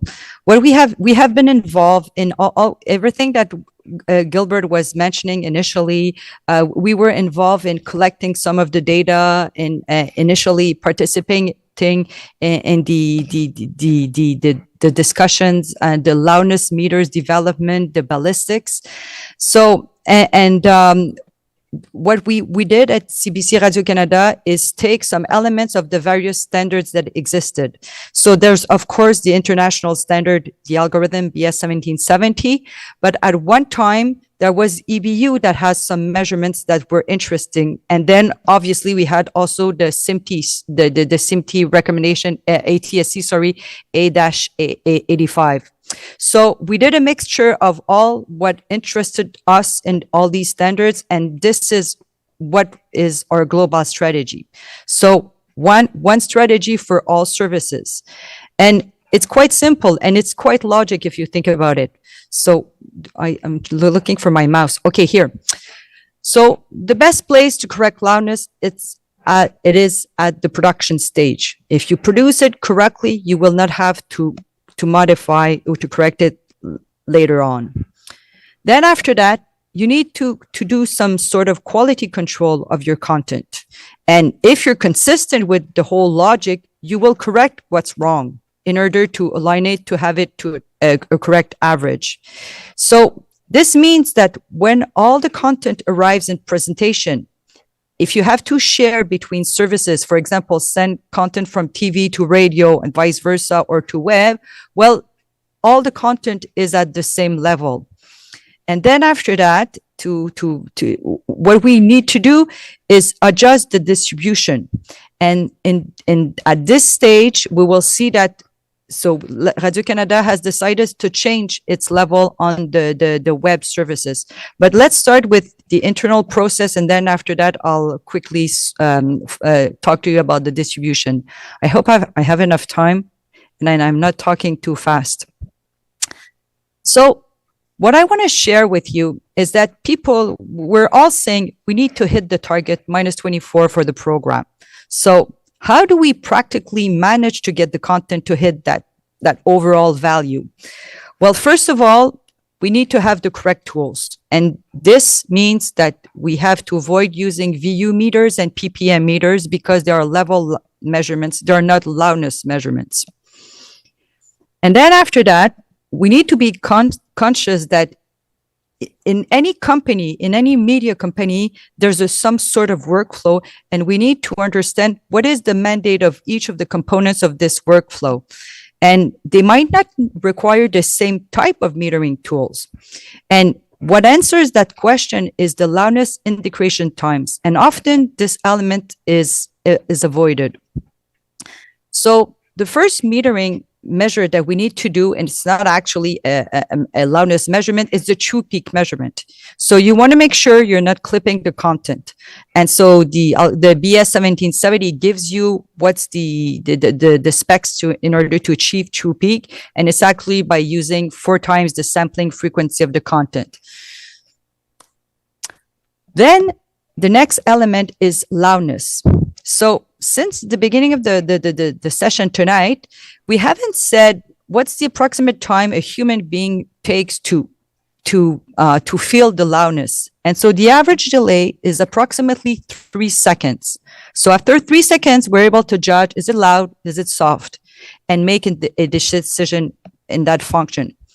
So 3-second integration time may be enough in some cases for live productions. Here at CBC, it is the case for radio production. They have the peak limiting information, and 3-second integration is enough. But on television side, maybe for 5.1 mix, this integration time is not enough. So this is standardized, by the way, by the ITU, and it's the short-term measurement we're referring to, 3-second integration. So the other measurement that we'll have is faster, is faster, and it's a 400 millisecond. And so for those of you that still like VU meters and are used to the speed of that meter, well, tests were done with the meter in the back is actually one which was developed by the CRC. And I've seen several meters since then. So since the past 10 years, and no one is as good as that one, but unfortunately it's not produced anymore, but it's good for training purposes. But anyway, so many experts participated in the test, radio, TV people. And so 400 millisecond was considered a good integration time. And this as well has been standardized by the ITU. So then we come to the value that that everybody usually refers to when we talk about the long-term loudness measurement. This integration time is important because here I've used an ITU test files. And by the way, there are at approximately 20 test files available in order to qualify the meter. So it's an easy task to find out if the meter you want to purchase is within specs or not. And what I want to share with you is that the overall duration here is approximately 1 minute and 20 seconds. So let's say we decide that 1 minute and 20 is too long and we just want to integrate during 10 seconds. It's 15 seconds. So you see here, it's obvious that the average loudness of that short duration will not be the same that if you integrate in the overall file. So this is why when we say long-term, it's not inventing a number, it's the program long-term. So if your program is 15 minutes, you need to integrate 15 minutes. If it's 20 minutes, you have to integrate during the full 20 minutes to have the value. And so this measurement is not, okay, I'll come back later. So this value is useful when you're doing live content in order to live production to give you an idea, okay, am I approximately hitting the right target? And most of the time it's used as a monitoring tool when you have finished producing content and checking if it's in the specs or not. And then after that, readjusting. I just want to come back. Oh yeah, I talk about production here. So these are the tools that are used in production. There's another one that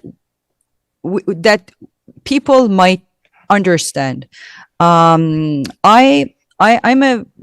as a spare time, I'm a violinist. I play classical music, and I totally understand the importance and the artistic intent of a full dynamic when we're playing a symphony. But people need to be aware what is the target audience. So if you're using a cinema dynamic range, but actually your content is going to be listened on, I don't know, on the web, on small devices, well, you have to be conscious that if you switch from one program to another, there might be some loudness jumps. So the loudness range is a value which is not standardized by the ITU. It's actually the EBU, the European Broadcasting Union, that gives this informative parameter, and it's you can find it in the EBU Tech 3343 if you want to have more information on that. And so that measurement will tell you, is it 10 loudness unit, 15 loudness units, and then it can be useful during live production or to measure final completed content. It's oh, I need to hurry. I want to talk now, if you want to correct the file, there's what we call the scaler. A scaler is a device that will be able to measure the overall loudness, the average loudness of your content, and readjust it. So, for example, in this case, your content is at -20 and you want to bring it down to -24. So what it will do as a process is reduce all the audio samples will be reduced by 4 dBs for DBFS. So this is a totally doesn't affect the dynamic range of the content. It's actually just lower or softer. The only thing you need to be careful is if you have to increase the level, well, then you have to make sure you're not clipping the content. The other one that is, so we use it here at CBC Radio-Canada for the commercials. All the commercials go through that. A lot of content that comes from regional content, pre-packaged, will pass through these devices. In some case, especially in regional size where we have live content, we will use what we call levelers. So these are real-time processors, and they adjust the content in real time toward the target loudness. So this affects the content dynamic. So you need to be aware what's the effect, but you also need to think, what is the purpose? What do you want to correct as a level? So this means that when you arrive at presentation, all the content should be at the same average loudness level, and you should just add a safety net in order to catch the outliers. So if it's exceptionally too loud or too soft, so if the content is produced correctly, it will not be affected, but then it might affect the content which is out of specs.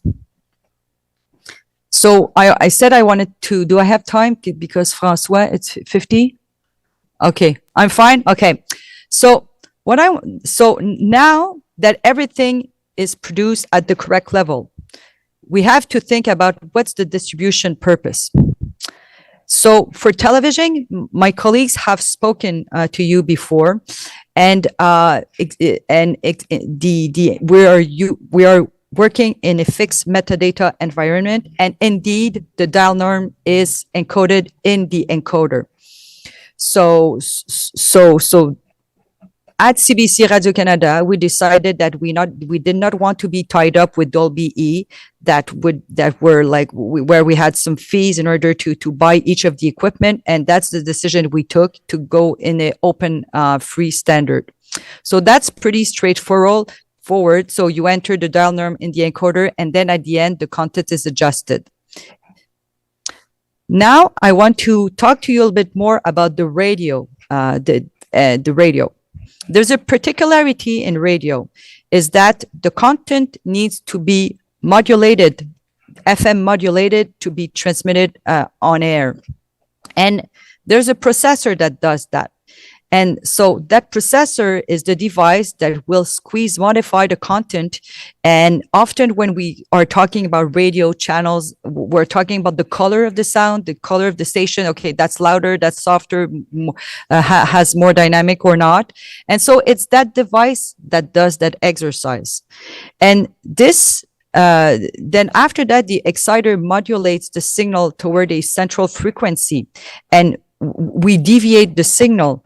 But what we need to do is we don't want to be the loudest, but we don't want to be the softest. So we need to find the specific parameters in that that processor in order to get that optimal deviation, which will result in some sort of loudness in order to be at the average loudness. So this equipment here, all the parameters that are configured, assuming that the incoming signal is at minus 24 LKFS. So you can imagine that if your content is coming in at minus 30 or at minus 10, of course the processor will do its job, but it will not be as good as it could be if it was at the correct input level. So that's why we insist on mixing even the radio at minus 24 LKFS. And the last element is the web distribution. So 10 years ago, we had decided that both radio and TV would be at minus 24 LKFS on the web. And we did have some complaints that often for the audio level was too soft because of the device that didn't have enough power or were not. So, and we saw what the others were doing. And in Europe, there's the AES standard, web distribution standard, which has increased the level at minus 16. So we decided to follow that regulation. Of course, we're on the web.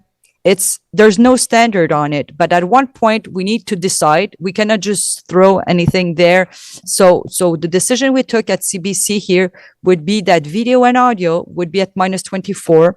There are more chances that people switch between, for example, cable and web compared to only audio content where people will usually just listen at a podcast or so.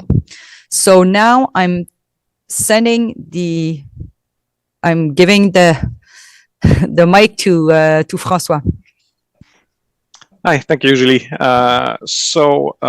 Just to present myself, I'm a musician that became an audio engineer, recording classical concerts mostly.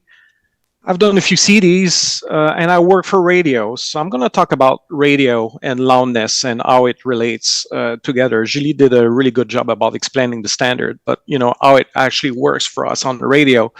For a long time, we actually never cared about loudness.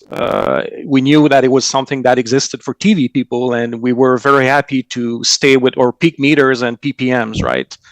Because that's what we've been reading since many years with our analog desks.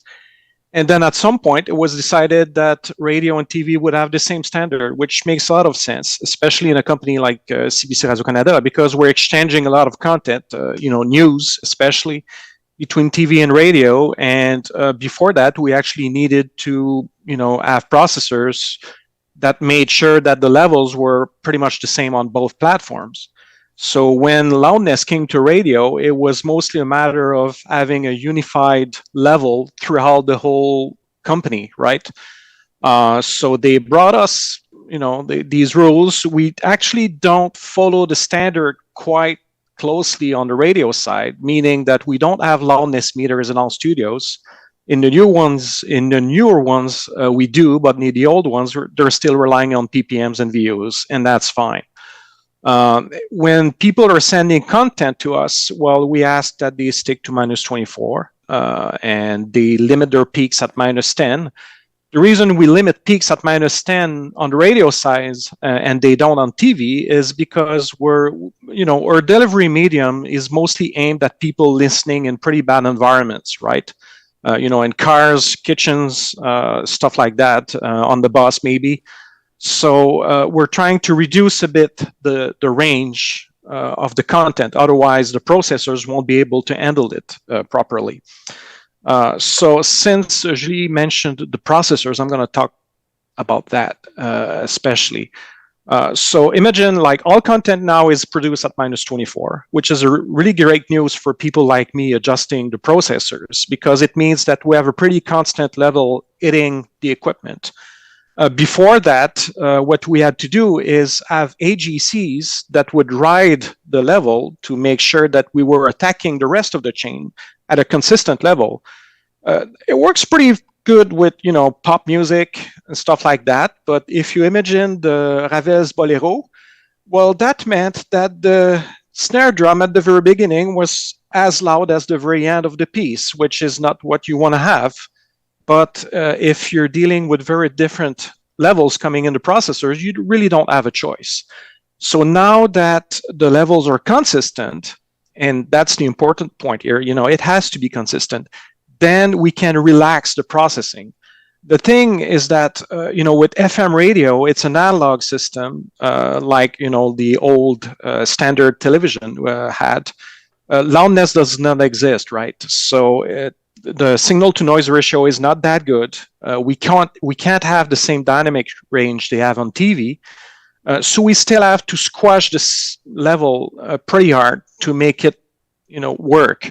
And there's a loudness war that's still going on amongst private stations, and we're part of it, CBC, because people are moving around stations on the dial when they drive their cars.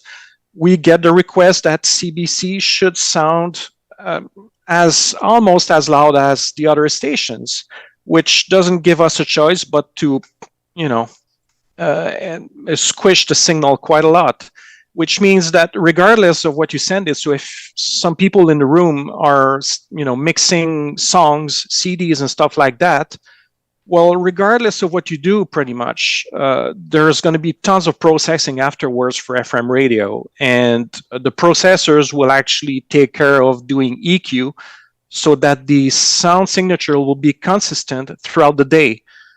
So that's how it works for radio. It's all within those boxes. A lot of companies makes them.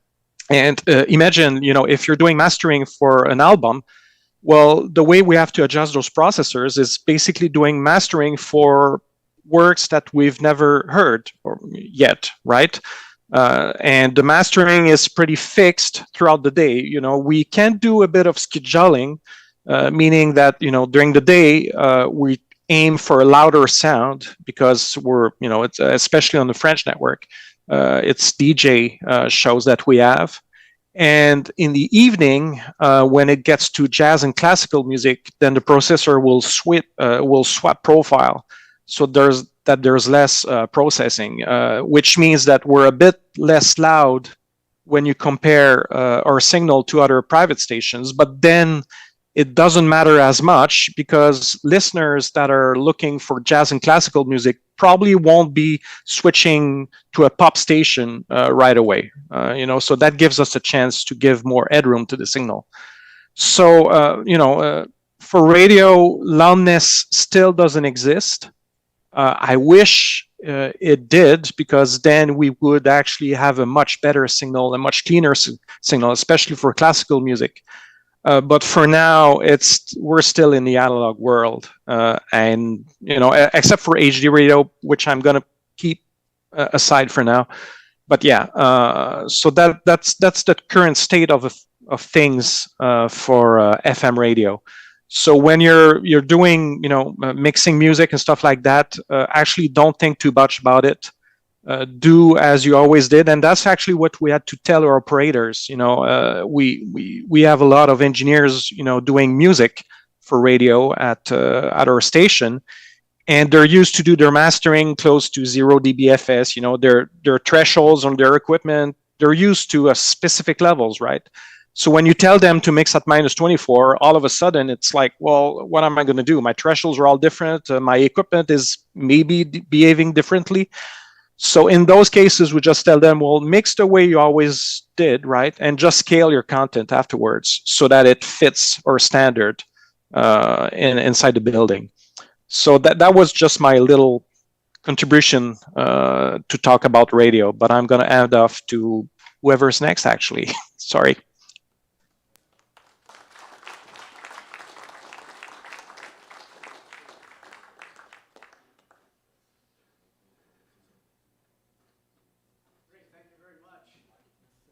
Thanks very much for that clarification of what's going on at Radio Canada. I just wanted to do a little clarification of some alphabetical references you might have been hearing. VU meters from the old days, volume units. My understanding is that in the current parlance, volume refers to a three-dimensional capacity such as bushels, pecks, pints, quarts, liters. we should not use volume in relation to loudness, which, as Julie and some others have explained, is a psychoacoustic phenomenon relating to the appreciation of intensity over time. LUFS, loudness units relative to full scale. We all know what full scale is when all the digits are ones in the digital word, and the little red light goes on. The K, you might hear LKFS, a scale loudness K-weighted, similar, if not identical to LUFS. The K is represented in our next presenter, Bob Katz, with over half a century of not to the just audio industry. Oh, wow. LKFS was not named after me. The K scale, I understand, Bob, came from Katz, did it not? Well, yeah, but not LKFS. That's No. the K weighting, please. That's the K weighting, yes. Gilbert would freak out in the audience Well, if you're wrecking my segue here, Bob. I'm sorry. And segue, of course, being an important part of mastering, which Bob knows all about, how you transition from one cut to another on an album. And I think that has to do partly with what you're going to enlighten us with next. Bob Katz, please. Thank you. Don't go away. Gosh, is that Earl or Alan? I get confused. I'm sorry. Earl or can you stand up there and let me know the reactions from the audience? Because sometimes I'm going to ask for either hand raise, everybody understand, little things like that, and just speak up and say, hey, the audience, thanks a lot. Well, let me share my screen. Everybody did wonderful. We're going to talk about music now. It's been radio and TV, but the standard, or I should say the recommendation, where is it here? Wait, Microsoft Word? No, it's there. There it is. Got it. Okay, and share. And then put this up. So does everybody see the title up there? The fallacy, blah, blah, blah? Yes. Great. Thank you. Thank you. Okay. But the recommendation, TD 1008, which I participated in, was created by a small group of 8 of us that worked for a year and very much covers TV, radio, speech, and music. So even though my talk is music-centric today, I want to make it clear that TD 1008 covers both. But right now, let's talk about music mastering and see how it all fits in, and also about a fallacy, which I believe is kind of misunderstood about album mastering. So let's see. How do I approach music mastering? I need to hide I can't get to it. All right. I try to set my monitor gain the same for all the albums in a similar genre. That makes sense. And folks, this yields a remarkable consistency. I begin mastering, and here's the key, using the loudest song and the loudest passage of an album. And I adjust that forte or fortissimo to a good loudness without it sounding squashed, to not over compress. I master all the album songs relative to that loud song in that context. So the ballads are typically softer and the rockers are typically louder. Still, even though the ballads are softer, because I'm using my ears, the listener doesn't have to touch their volume control because everything sounds right to them. But here's a controversial idea. I feel that the listener typically adjusts their volume control to the loud passages, not to the mythical average or integrated loudness of the album or even the song. But let me explain, because this is controversial. We're talking here about the loud passages. It is a fact, of course, if the first song has a soft beginning and builds to a climax, the listener needs to adjust their volume control at the beginning of the song, and the climax should follow in proportion. That is true. But think of a motion picture. In the motion picture, dialogue is the anchor. But in music, the loudest passage is the mastering engineer's anchor. Now, I don't think this has been spoken about very much, but I believe that the loudest passage is the anchor. And let's see if we can prove how that works out. Here's a thought experiment. We're going to master a 2-album set produced by the same artist, okay? In this 2-album set, all the music was produced in the same studio by the same artist. Album number 1 and album number 2 were mastered, perhaps by a different mastering engineer, on the same day, the same mastering day. So they should be pretty consistent. The monitor gain was held constant for mastering both albums. All the songs on the 2 albums were mastered in the same context. Ballads sound right, and the rockers sound right. So, both albums work together as designed. The listener doesn't have to move their volume control. Everybody follows so far? Hands in the audience? Yes, hands up. All right. Now, here's this thought experiment, and stick with me for a moment. Album number 1 has 9 rockers and 1 ballad. I know it's strange, but I said this was a thought experiment, but it is based on real life. And album number 2 has 1 rocker and 9 ballads. But remember, these 2 albums were mastered in context, and the listener doesn't have to move their volume control. But the integrated loudness, as you can guess, of album number 1 measures much higher than that of album number 2. Would anybody deny that? Doesn't it make sense? 9 rockers and 1 ballad measures louder than 1 rocker and 9 ballads. What does that mean? What is the consequence of this little discovery? Consequence is, first of all, both albums work together as designed. The listener doesn't have to move their volume control. Therefore, and here's the conclusion, using integrated loudness for music albums is deceiving. Okay, audience, any groans out there? Dead silence. Sounds logical? Raise your hands. Anybody deny the logic of this? Okay, that means you agree, or if everybody in the audience agrees with this precept that integrated loudness for music albums must be deceiving, raise your hands. All right. Some people agree. Now, folks, a funny thing happens when you normalize to the loudest song instead of the integrated loudness of the entire album. And here's what happens. The listener can shuffle play the album songs and everything still feels right, even though the ballads have a lower integrated loudness. They can shuffle play different albums, even different genres together, if each album has been normalized to the loudest song, and all the rest of the song's gains are matched to the gain of the loudest song. In other words, you don't turn up any of the songs, you set it to the gain that was adjusted for the loudest song. Okay, everybody follow that? The loudest song being the standard.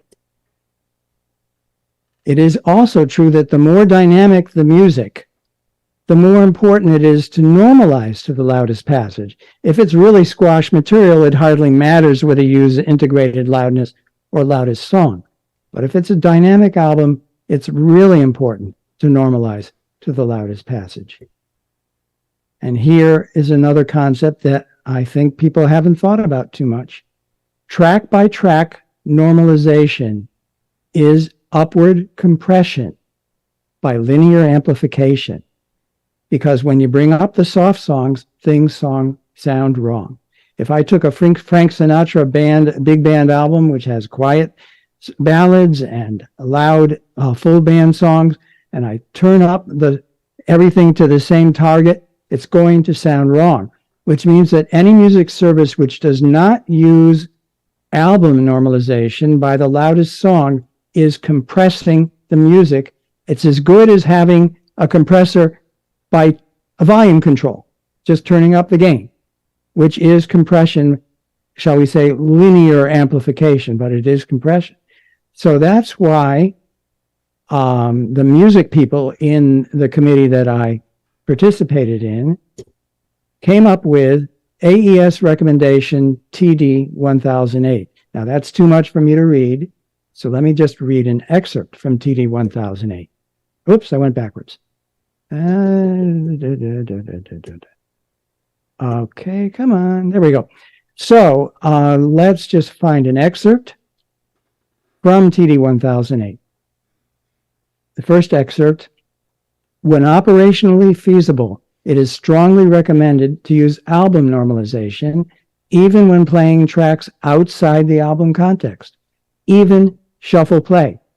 So if Spotify is still track normalizing when you mix different albums together, it goes against the recommendation of TD 1008. An additional advantage, because the second piece there, an additional advantage of album normalization is that different genres become more compatible and they play at the appropriate loudness. Different music genres often can be seamlessly played together in the same playlist. And why is this true? It's true because regardless of genre, the mastering engineer produces the quiet tracks of all the albums that they master in a similar aesthetic proportion to the loudest track. So if you combine different albums in a playlist, all normalized to the loudest track of each album, the chances of these different genres playing together and feeling right are very high. And that's why I say, well, let's wait, go back, hold on. If you want to know what the integrated loudness recommendation of AES TD 1008 is, it doesn't use an integrated loudness recommendation for music. It recommends that the loudest song be normalized to minus 14 LUFS. It could be lower, but that it be no higher than minus 14 LUFS. And what this does is it yields an integrated average loudness for the album of approximately minus 16 to minus 17 LUFS. Because if you have the loudest song at minus 14, the average of all the others will be a little lower, the total average. And that's why I say album normalization is almost artificial intelligence. It's really, really smart. Many different genres can be played together when you line up the loud passages of different albums. And that's why the AES in TD 1008 highly recommends to all streaming services to practice album normalization all the time, not just for classical music. Even when shuffling from different genres, you could take, I can tell you that hip hop and rock and pop, each when normalized to the loudest track, can be played together pretty well in a playlist. And it's pretty amazing when you hear that work. So I hope that everyone will help participate in pushing and advocating to the streaming services that that they do album normalization all the time. It's logical when you understand these principles. It seemed illogical to those who are still trying to put the singles, and when people shuffle play, they turn off the album norm. Should keep it on all the time. It'll work really well. And that's the conclusion of my talk. I do have some, when we have our questions, I took notes from everybody's talks. I have my thoughts about them, but I'm really happy to be here. And I want to also thank Gilbert Saludra for inventing the loudness meter. We wouldn't be all here if it weren't for Gilbert, who I hope is still in the audience. And I hope that Gilbert agrees with my principle here about album normalization. That's my talk. Thanks. Oh, we got to hit stop Stop Thank you, sharing. Bob. Thank you. Where is the stop, my mouse? Thank you, Bob. This is, as usual, a pretty revolutionary thought experiment. We've asked everybody to hold their questions up to now, but I think that we still have all of our, most of our presenters at hand. So we have a microphone in the aisle, and if anyone has a question, please please ask it. Now I know we had one earlier that we asked the person to hold it. Sorry. Would you like to? A question for Gil, okay? Or you can come up here. It's closer.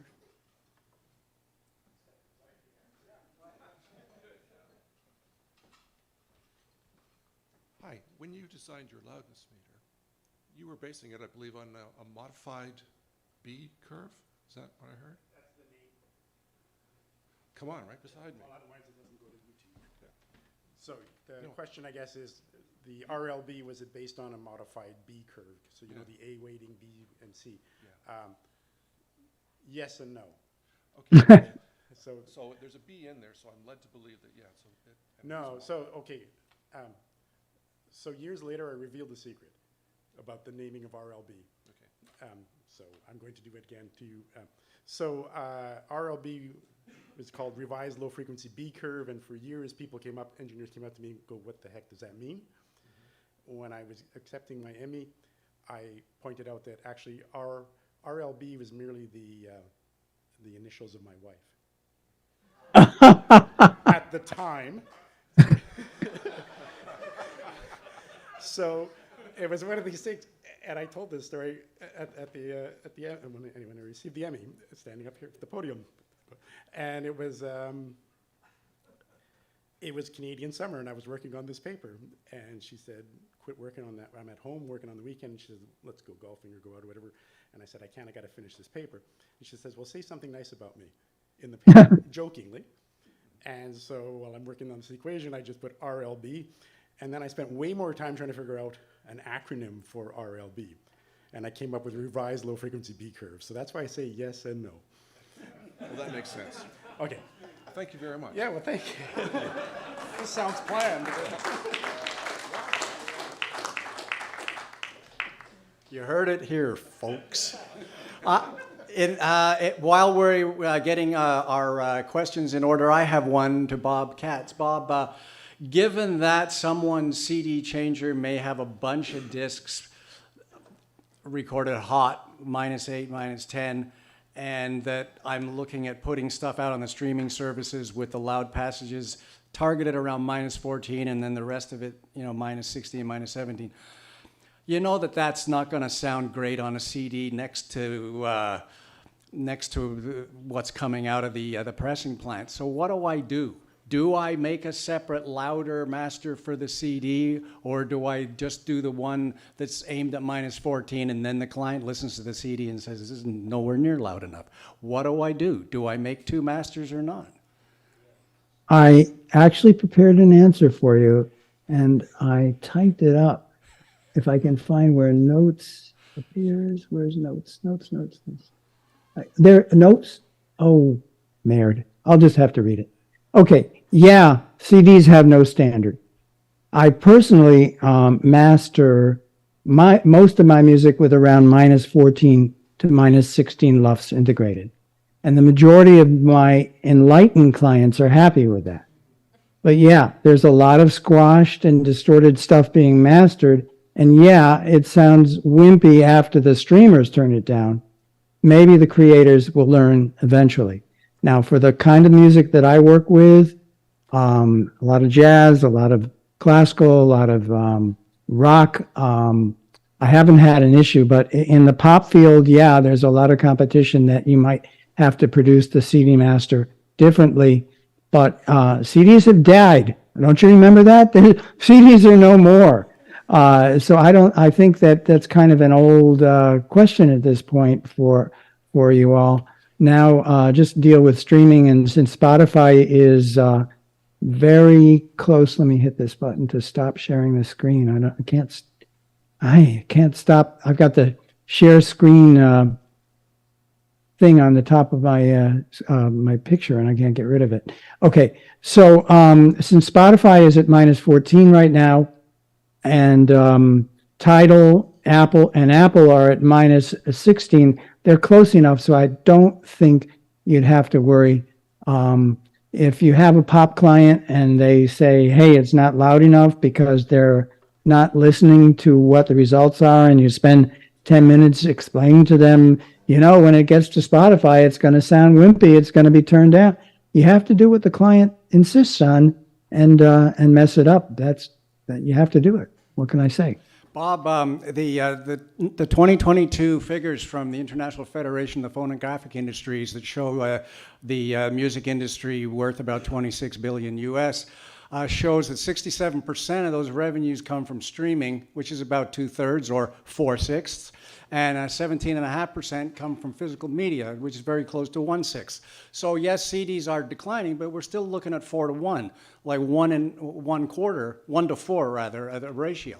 So when CDs do go the way of vinyl, maybe that's coming. No, vinyl actually is the largest proportion right now of music sales.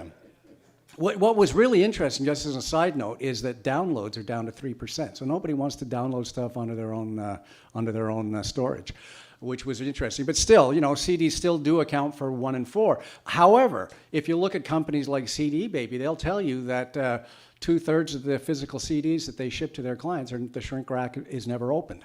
They're autographed. CD Baby just announced that they're no longer going to do physical product. They're no longer going to sell physical product, but they're still going to make it and ship it to you if you want it. Yeah, they're not going to stock it, they're not going to warehouse it, and they're not going to sell it. They're basically an aggregator, and they manufacture CDs. That they'll ship to you, but they won't sell them. So these CDs are sold at merch tables where they're autographed and sold for $20 along with T-shirts, and they are fetish items that people like to have, like those big 12-inch albums when we were kids and they had mandalas on them. We could look at them while we listened to Dark Side of the Moon and all the rest of it. So yes, people still want to fetish the physical media, and occasionally some of them will be played. So that was the genesis of my question. Yeah, well, like I said, if you have to, do it, but it's not my practice. Well, you've been asked to clip masters too, haven't you? Oh yeah.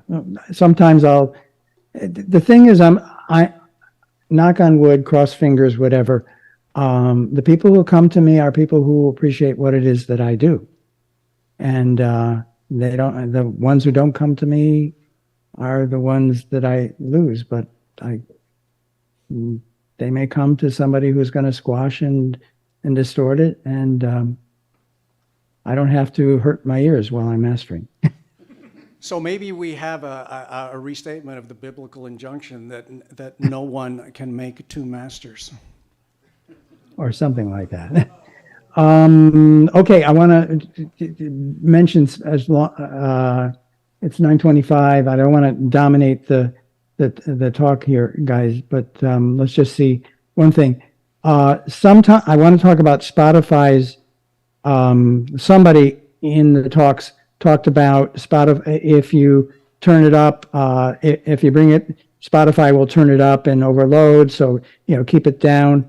I just want to say that sometime in the past year. Now you may know that Spotify has 3 loudness targets. The low one, the quiet one, and the medium one, and the loud one. Well, the medium one is wrong finger. The medium one is what most people are doing at home when they're playing with, and that is at -14 LUFS. And LUFS is the same as LKFS, by the way. So yeah, -14 LUFS. So Spotify will not excessively upwardly normalize if you're doing the medium setting. In other words, if upward normalization gain would cause peak limiting, Spotify's medium setting will not exceed that setting. So there will be no peak limiting anymore with Spotify's medium setting. For example, if your material is at -16 LUFS with a true peak of -1 dB true peak, Spotify will not touch it. It will be maintained. And so that's good news.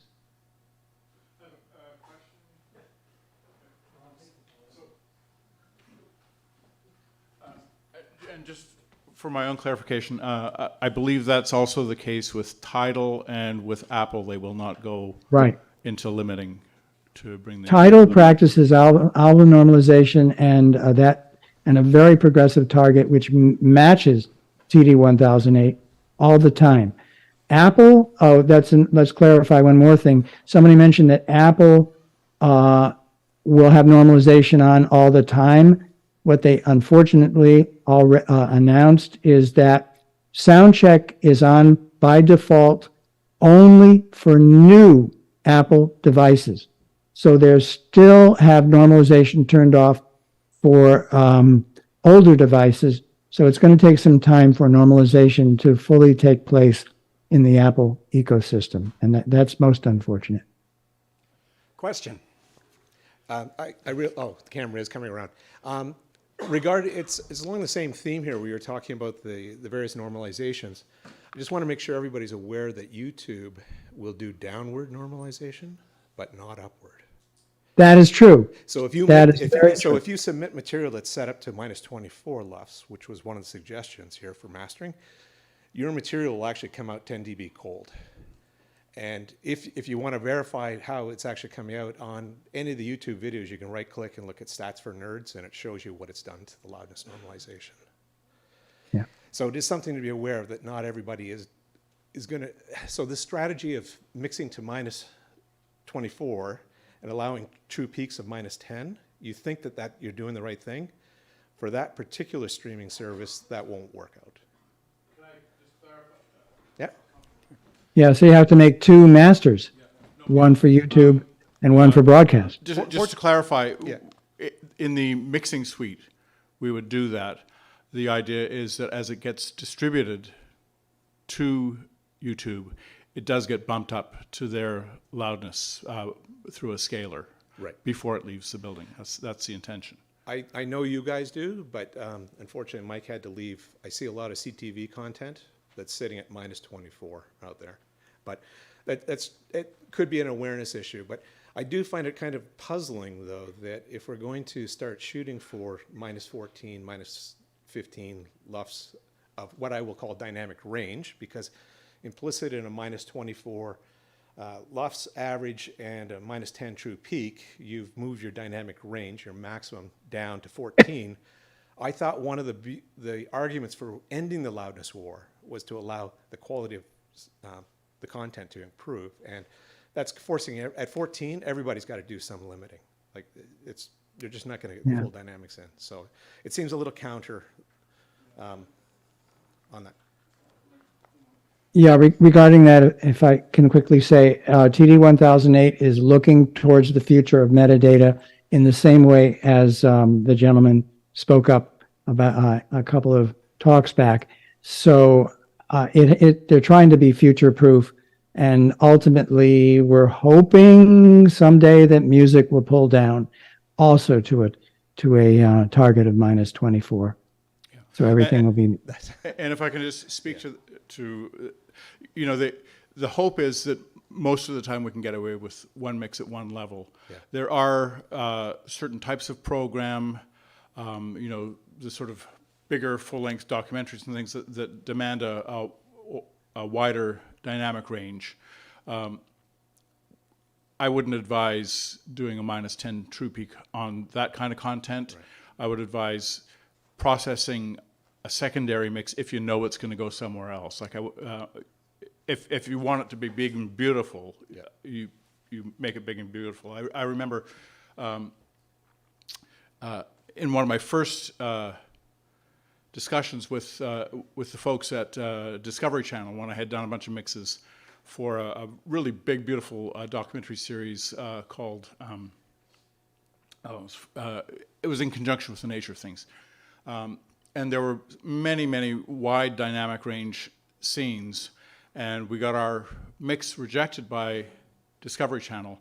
We had been mixing in the suite with calibrated monitors. We had decided what levels we wanted to listen at, like a standard.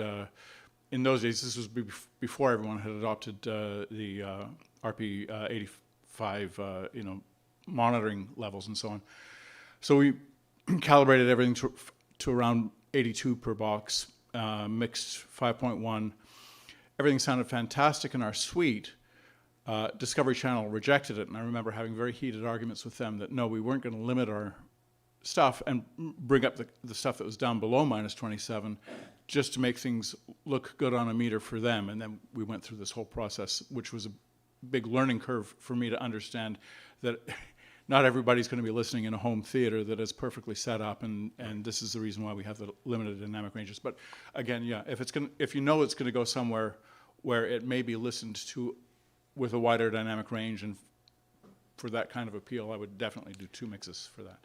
Absolutely, and as some of you may be aware, again, it's a little aside, the Bluetooth audio is going through a big revision where we're going to have low energy audio and a much better sound experience. One of the methods, or one of the modes of operation, is the so-called Auracast, which is meant to help replace assistive listening services in theaters like this, where we normally do induction loops or infrared, et cetera. That whole group has gone through quite an argument phase too, and I think there's enough of us pushing to normalize at -24 also, to make sure that we're leaving the headroom in there, because the belief is that for hearing impaired people, we would like the full dynamics to arrive at their DSP, and then according to their hearing loss, we will manipulate the sound within the hearing aid. And it just seems like a good thing. Now, Auracast is not targeted just for those with hearing aids. It's going to become the standard for wireless earbuds too. So the good news is that it looks like that transport layer is going to hopefully hang in there at -24. On that note, my understanding is that one of the reasons for the slow downward move from -14 to -24 is that currently there a lot of phones, for example, don't have the amplifiers to deliver. Right. And you know, you're on the subway and you can't crank it up loud enough to get over the track noise. Right. Rob, we have a question here, and then Rob, could you take the mic, please? And we'll take your question, then Rob, we'll get to you. Sure. Thanks.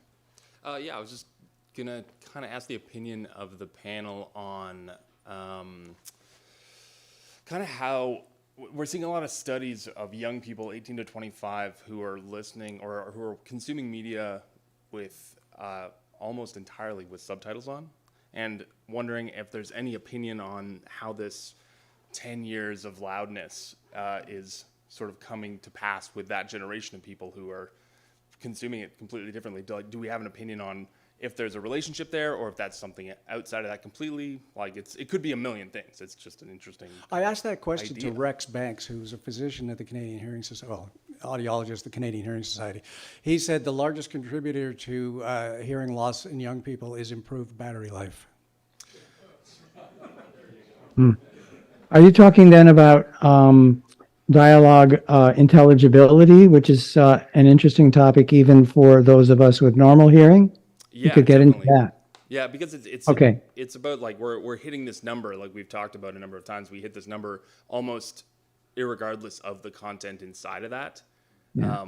So we're seeing an entire generation of people who have no hearing loss, who are basically telling us that they can't understand what's being said in their sort of film and television programs. I have a few favorite answers to that one. Okay.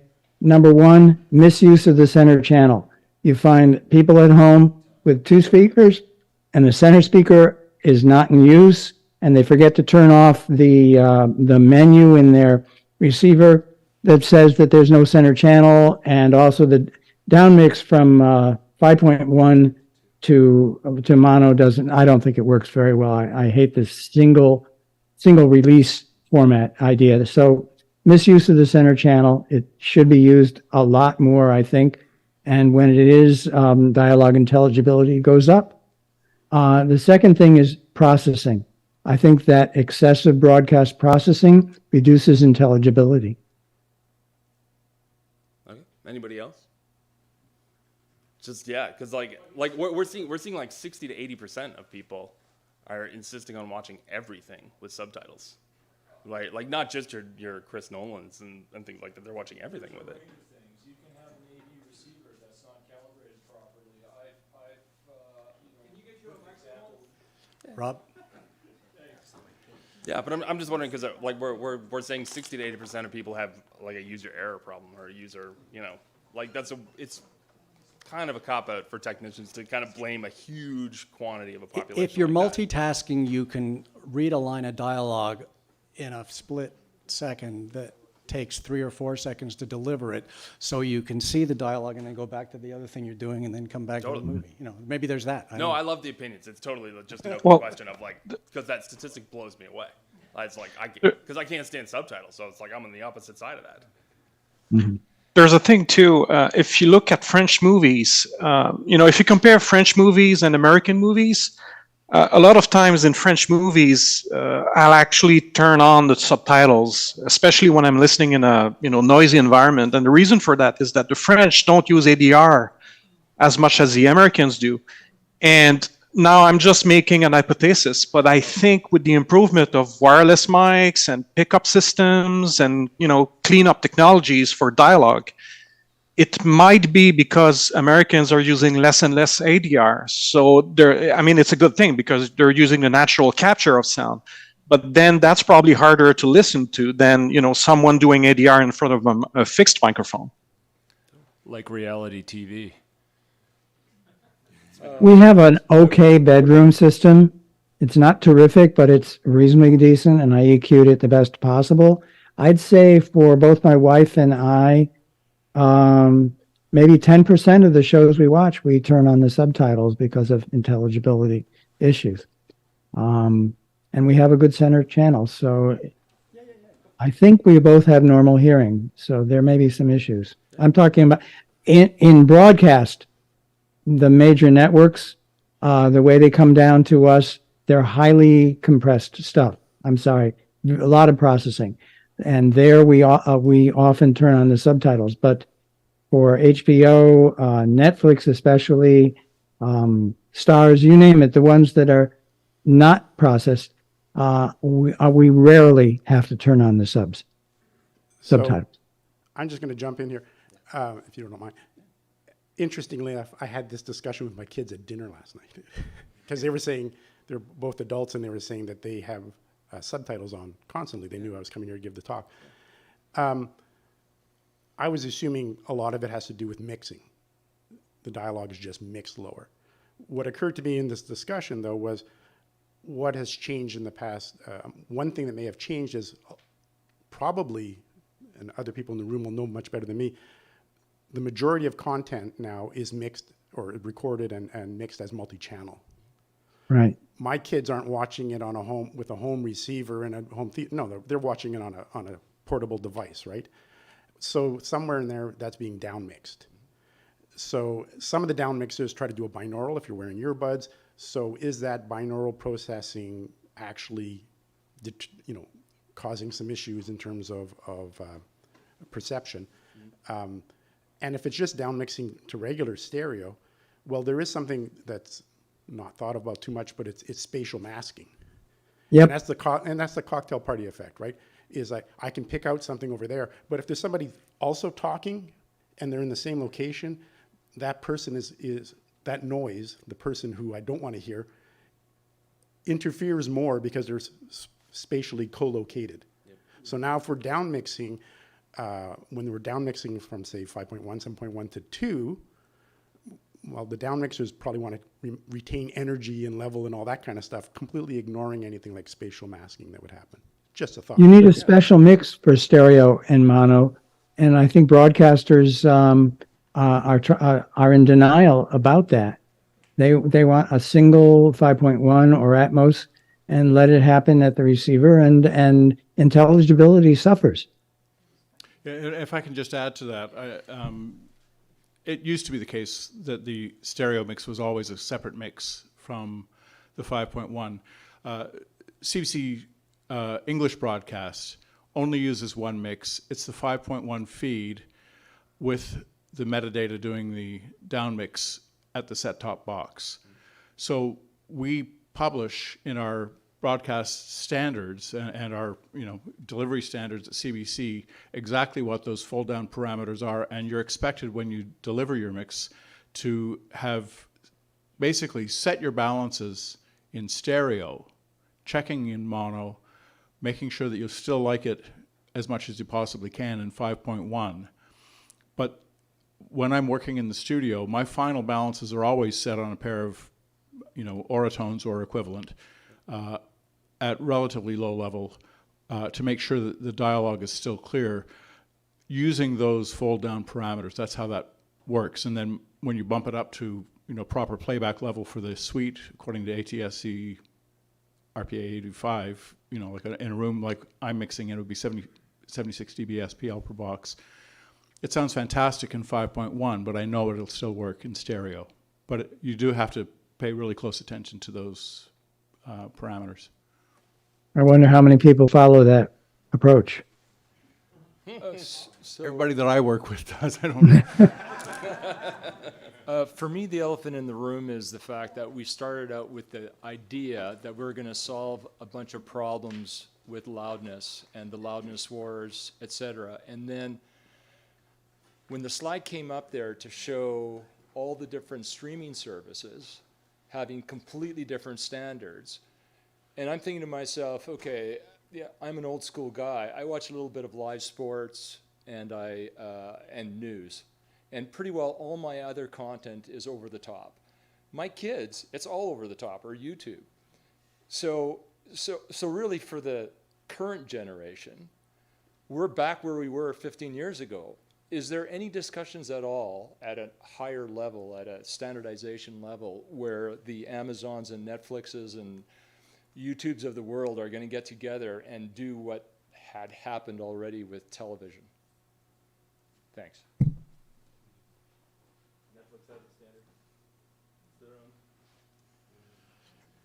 Well, I don't know the answer, but Dolby should probably be at the table, because they usually are when there's a standards percolation.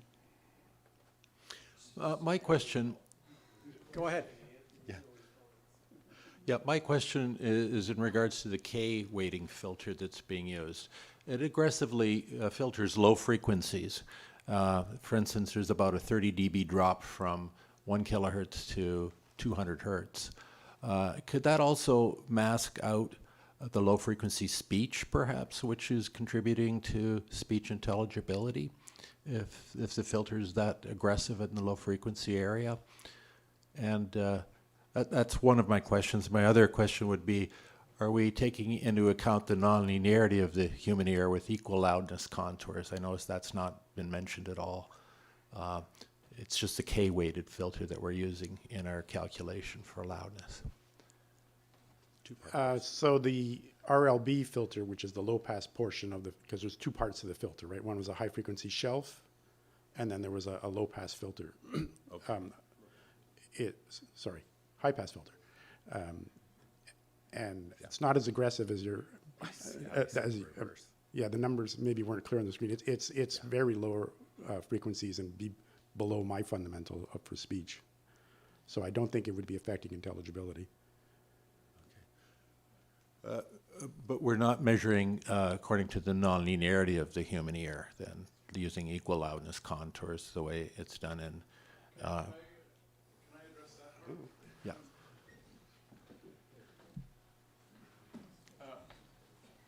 The accepted practices RPA 85 does talk a great deal about listening level. And when you set up your monitors in your room, depending on the size of the room, it would be anywhere from about 78 dB SPL per speaker down to about 72 dB SPL per speaker for a room that's a smaller volume. So for a room this size, you'd probably be mixing at 78 dB per box for television. And at that level, you're getting into the linear on the Fletcher-Munson curve of the human hearing. So, yeah. Okay. I'd just like to make a comment on this intelligibility issue related to frequency response. As a guy who worked in special services, Bell Canada, for 29 years, I supervised a lot of issues that related to the equalization of transmission lines between transmitters and studios, et cetera. But it was very interesting to me early on in my career to look at the old telephone lines with the H88 loaded pairs, who basically had no usable frequency response below about 280 hertz. And it didn't affect intelligibility whatsoever. The most important issues were related much more to the upper harmonics, the sibilants, and those consonants, hearing those makes all the difference in the world. And the bottom end, in terms of speech intelligibility, was almost a non-issue. That's probably why we hear these hip hop records with tremendous lyrical content, Yeah. which is very important, crucial to the artistic intent of the song, with a ton of bottom end, but not much masking the voice. Yeah. Yeah, just as a postscript to that, when we're talking about intelligibility, we usually say that vowels tell you that someone is talking, and consonants tell you what they're saying. Question? Yes, thanks. As recently as 5 to 7 years ago, it wasn't unusual for US broadcasters to send content back to distributors saying, sorry, not on our network, you're going to have to do something about the loudness. And so I'm wondering whether, number one, that's changed now because of the prevalence of automated methods, and number two, if it has it changed because the methods are better, or because people are just more tolerant now of the weird artifacts that they introduce? Thank you. Anyone want to address that question? Maybe I can answer that one. The way CBC and Radio-Canada are working is a little bit different, but basically, as Ron mentioned earlier, we do have some acceptance specification for any content which is delivered, and it's either rejected or it goes to post to be corrected. So depending on the content, any of the commercials, these are easy to correct. They can go through scalers. But if it's a wider dynamic, it needs to go through post and be adjusted manually. So the rejection thresholds haven't really changed over the last No, because you will always have people that try not to follow the rule, or do not understand it, or do not know how to use the tools, or like are really small, do not have the equipment to produce. So this doesn't change. And so we also have the situation where we have to accept, in some cases for the web, we're being told, well, this is the catalog of the movies, so either you accept them or not. So we have a whole range of situation. So the idea is to always try to have kind of a rule, and have to deal as have a process in place, and try to stick to it, Okay, and not spend too much time on exceptions. Is there a question? Doug, did you have a question, Doug? Doug, come up to the mic. Doug McClement has a question or a point to make. Hi, folks. I come at this from a little different angle in that I sort of specialize in live events for television, mostly music events, mostly award shows. I've mixed the Juno Awards for the last 20 years, and the Much Music Awards for 20 years, and Grey Cup Halftime for the last 15 years. Those shows go out simultaneously in 5.1 and stereo. The stereo is a fold down of the 5.1 mix that we're doing in the truck. I find that during the sound, I've learned, what Mike was talking about, the phone factor. This is a very real thing. For a while, when things were terrestrially being distributed, a week after the Junos, you hear, oh, there were some complaints about the mix. And you say, was it like from where? And it'd be like, they all came from Winnipeg. And it was like, because all the regional cable companies had their own way of distributing the 5.1, and sometimes you'd find they had it screwed up. And that's all cleared up now that it's being done with fiber optic. But what has been happening lately is that a lot of these shows, they want to air versions of the shows on the web 2 days after they're on the air. Like for example, the Junos, all the record companies want their stuff up there.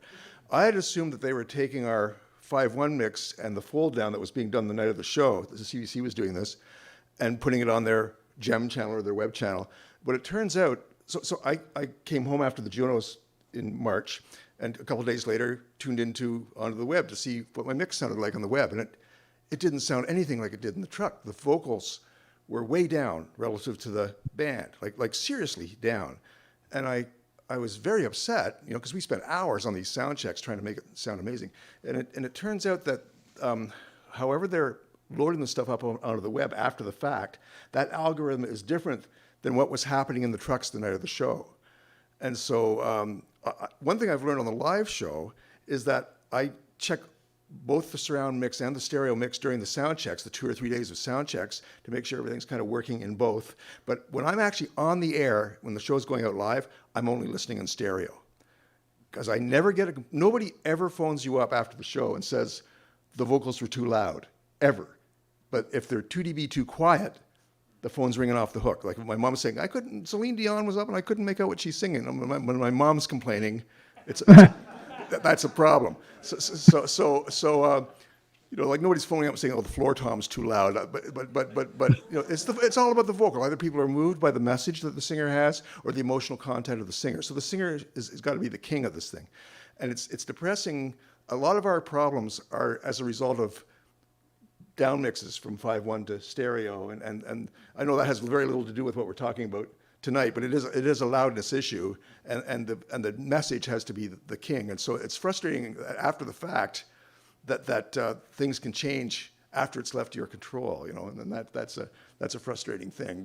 But certainly on another point, just on the same sort of thing about live TV, I also work as a audio quality control engineer for the Olympics, and I've done the last 5 Olympics, and we have a couple of control rooms there where you're sitting there at a switcher listening to 90 seconds of each event, and we're keeping an eye on a LUFS meter, minus 24 plus or minus 1 dB.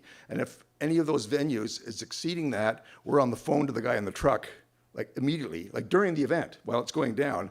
And they're being constantly monitored by engineers because they're trying to please 90 broadcasters around the world. So it's taken very, very seriously in Olympic world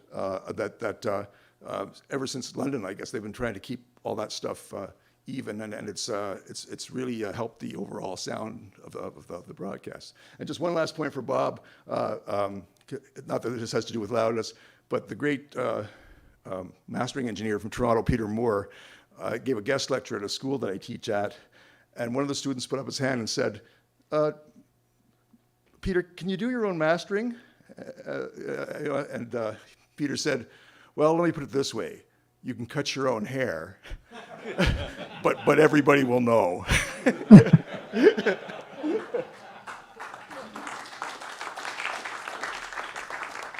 Thank you, Doug. I have been informed by the wizard that the power will go out in 5 minutes. So if there is any other question, please float it now. Otherwise, 3, 2, thank you to all our presenters, local, remote.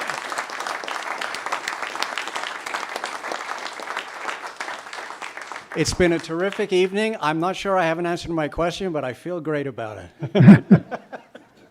Thank you all. And Thank you. Thanks for coming. And Earl, will this be up on YouTube in a day or two?